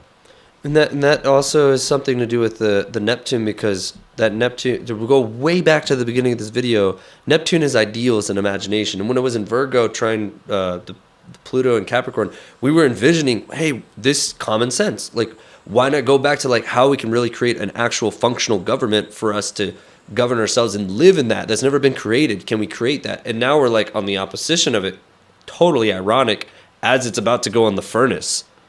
When I look at Pluto, I literally think of old jewelry, like give me all your gold and silver and make it into a nice fresh brick, and I put it in the furnace, because Pluto's a big restorer, going to bring death to whatever it was. It could make your grandmother's ring and all the history of America. But when it comes out of it, what are the ideals that are being principled by that? So that's a really good question for anyone watching this video, is how can you start the new America? Or like, how can you repave this new branching? Because when it's fueled by this Federal Reserve money and this financial market, the whole thing we've been chatting about, there's no real winning on that. And so we can rely on something like cryptocurrency, but I also think that's not the end of it. I also think there's so many more things Uranus and Taurus will bring for us, or something like that. Yeah, so I did want to kind of wrap up with the cycles of Saturn and Pluto, because I think that it's going to show us a lot about kind of what might emerge from this Pluto return, because if there's anything you should know about Pluto, it is a very slow moving planet, which means that anything occurring is going to take time to unfold. It's not going to be this like rapid overnight thing. It's so slow, just like COVID. It's so slow that before you know it, it's 2 years later and you're like, oh, we are still practicing these protocols instead of those 2 weeks. Like, it comes out of nowhere, but it goes on and on and on and on. And so you look back and you're like, wow, so much has changed, but it's almost like you don't notice how much has changed until you actually do look back sometime in the future. So I did want to kind of talk about, again, the Saturn-Pluto cycles. So we kind of start off each cycle, which runs more or less 30 years. The current cycle that we're in, I think, is 33 years, if I'm not mistaken. So it starts off with Saturn and Pluto coming aligned into the sky, so conjunction, which happened in 2020. And then the first square occurs. So during the conjunction, a crisis emerges. And you can see this throughout history. So maybe like the First World War would start, essentially. Then the first square happens, which is going to happen in 2028. And this is typically when we see 2028, 2029. Yeah, it'll be like 1 degree in 2028. And yeah, that's typically when we start to see like an emergence of something. So some squares indicate change. It's a reaction to the crisis that emerged prior. So coming up with some type of solution to the problem, maybe a new person coming into power. So it's usually like a building up of something or new rules being placed on people in some type of capacity. So I could see us around 2028, 2029 having some kind of increase of rules or change of hand and power. And it is a little bit concerning to me to have a Pluto return in between this time, because we are weakening as a country before there is a new increase of power going to someone else or increase of rules. And so it makes me wonder where that power or where those rules are going to be coming from. So can I share something on that? Yeah. So this is funny because it'll be Chiron. Saturn, when it squares Pluto on that first square that we're talking about, it's going to be conjunct Chiron in Taurus like it was in the Great Depression. And that square are natal nodes. 6 degrees Leo, 6 degrees Aquarius, 8 degrees Taurus, Saturn. And that's like in our 6th house. So that's like 5th house. I really think that's like a really working time of back to the Brinks America, go back to building, go back to like really creating high quality stuff. But there's like a wound there because it's kind of like, I think of people like, I don't want to predict anything like very negative, but it is really looking at, that is a work time. That's kind of like South Node is also by our Mercury. It's not in Cancer. That's definitely like, you can't stay at home with your blankies. You got to go back and go get your butt to work kind of vibe. North Node Capricorn. And that's going to rebuild our system, I think, but probably really put us through. We're looking at 2028 right now of June. And that's just looking kind of a little bit foretelling is like, we probably have to like redistinguish these factions. But, being in the 5th house for America, you never know what could be created. Maybe we really are building a whole different kind of way that we express ourselves as a nation, or really how we're being known for. But I just see something with Chiron there, with Saturn, by the nodes, is a work time for America. Like, it's something to like rebuild, revisit, redistinguish, and pay our dues, so to speak. Unless you want to share anything on that. Yeah, I mean, whenever Chiron's involved, I always feel like it's some kind of payback. Like, not to hate on the U.S., but I don't know. Like, things come around from the past and like bite you in the butt. And even if it's something that you're innocent in, it's just the past kind of comes back to haunt you in some way. So, yeah, I think that can be a time of discomfort, to say the least. But we'll have Uranus back in Gemini, and Neptune will be trying the North Node. So I kind of feel hopeful for America in that place, because it's also like revolutionizing. There's a lot of work to get done, but there's a great idea there. There's like a great new path opening up for America. If I had to foretell it and make a prediction, it's just going to take a lot of work to get it going, kind of thing. Yeah. So then after that in the cycle, which should be around 2035, 2036, the opposition occurs between Saturn and Pluto in this cycle. So this is what I termed like critical mass being reached. So some kind of war or economic collapse or bubble bursting of some sort. So like a massive realization, definitely sort of built on the previous crisis that initiated the cycle. So who knows what could happen then? You're talking about 2036 when the Saturn opposes Pluto? The only thing I got looking at it is it's with the North Node in Leo. Like when we kind of won, it wasn't Pluto, but after we won World War II, we kind of rose to the top. We were kind of strutting our stuff at that point. So that could be intense, possibly a war situation that brings us into that field of redefining who we are again. But definitely intense time. I also think the philosophies of where America goes is something we never thought possible. But I think that's far out. That's 2036. But that'd be a very fascinating time to see how that transmutes. Like a lot of interesting power dynamics, a lot of things wanting to get built. But something about Leo, I do see something for America really like redistinguishing itself again, actually. But it might be pretty intense, or however. So one of the Saturn Pluto oppositions was the Great Depression, or a big war. So it's you can just see that that's typically the time in which things are kind of brought back down because through challenge. And then after that we have a square again in like 2044. Wow. So I don't even want to look at that. Yeah, too far away, too far away. And then it wraps up in 2053 with a new cycle emerging. So we're just on this whole 33-year journey that started in 2020. So we obviously have no idea what's going to happen. So many things are going to unfold that we can't predict. But we just wanted to kind of show you guys what past cycles have led to, what history has led to, so that we can maybe get an idea of what a Pluto return could look like. True. Regardless, it's just some kind of new beginning in our value systems and our financial systems and our resources. And yeah, is there anything you guys want to add to wrap up today? I'll just mention that a lot of these various people who write these books and think they control the world, okay? But I do think that they have to get the consent of the governed, is this old principle, but the consent of those of us in the public to do these certain things they like to do. These same people, they also know astrology. They know astrology. They use astrology. Really well. Depending on who you're talking about. But exactly. The British. They know. I mean, the Freemasons definitely, and a lot of other people, but you got to know who's using it for what. Yeah, exactly. And I just kind of wanted to mention how like some of these cycles that it seems like this YouTube video is looking at that no one else really look at it. But at the end of the day, they are. That's what they plan out in the future, really far in the future. They have plans that they've had for like 50 years ago. And I'll give an example is like just the Chinese Empire, like 1949 was the communist revolution in China. Well, they saw it as 100 years, and they think in 2049 that they will have defeated the United States. That's one of their set goals. That's just one of the goals. There's a whole thing of goals though, right? So now that's their own thing. They're on the Chinese year though. They have, what is it, the year of the tiger now?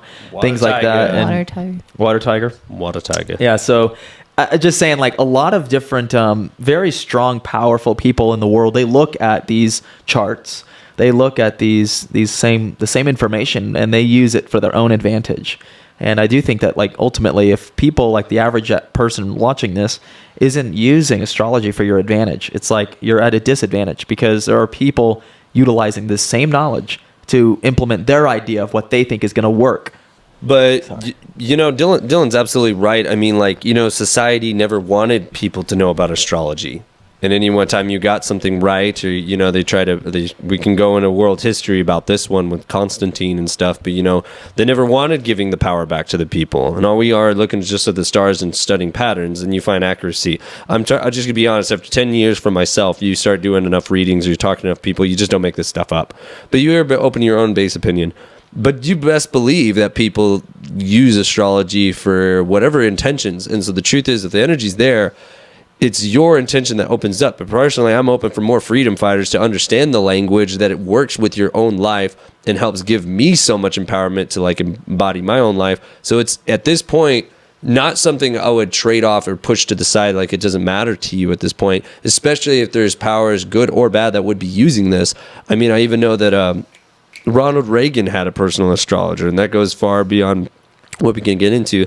There's even a quote that jokes like, millionaires, but yeah, like, it really, I think, is encouraging to, like, really people, like, they just have a self-awareness of their own chart and this journey, and kind of what you're even here for this life helps you really connect to, like, maybe as the whole in a grander way. So, like, as far as we're concerned, would rather you be open to the knowledge of yourself than try to be reserved from it, because now with the internet and everything, that time's over. I mean, there's so much I could say about that, but I think that was really well said. So let's just go ahead and wrap this up here. Thank you guys so much for staying tuned. Where can people find... I was about to, like, throw it up. Where can people find you, and what do you guys offer or will offer soon in the future? Yeah, so Matrix Breakers is the podcast, and you can find that anywhere. If you just Google it, actually, you can find me. You can Google my name too and find everything, which is very convenient. I don't have any. It's very controversial. Yeah, I have a lot of controversy, but it's really not, actually. Everything we shared today, like, I go over all the documents. I read books to people. I just read you books. I'm like, the person you can just listen to and fall asleep. I'm just kidding. But, we go over history. We do various things in the podcast. And so I also inviting people to come on the podcast if you want to join the podcast and share your opinion or your thoughts about certain things, because I think there's people listening to this that might have different expertise. And then, yeah, I'll be also offering a various number of courses in the future, one being about the financial matrix, which we just discussed basically in this podcast or in this video. Quite a majority. The matrix, right? The financial matrix, which is the system of control that we exist in right now, in terms of our dollar and our value and assets and liabilities and various things to learn about when it comes to finances. So I go over that in this course that I'm going to be launching as well. So you can find me on Instagram, Facebook, Dylon Suggs, DylonSuggs. Epic. Love for you joining us, Dylon. You wanna catch me? I'm Ricardo Zeevaert. You can catch me on my Instagram and my YouTube at this point. I personally like reaching out personally, but you can find me on my Instagram. My last name is Zeevaert. It's hard to find sometimes, but and you can find my email. I'll have it linked up in the description or so. But I'd love to have a reading, do a session. I offer them. I've also done group events, so if that's something you want to get involved with, I'd love to open or invite you out to that. And honestly, excited to do more of these podcasts, more videos with you, Courtney, and also even Dylon, because, like, this was epic. This was great, and just looking to get the word out and empower more individuals. All right, and of course, you can find me at willowsbloom.com, and of course, you're on YouTube, so Willows Bloom. I am I think I'm going to be putting this on my podcast, which I might rebrand and call something else. So I will link that in the description if I do. And I hope you guys have a bomb ass day. Thanks. Ciao.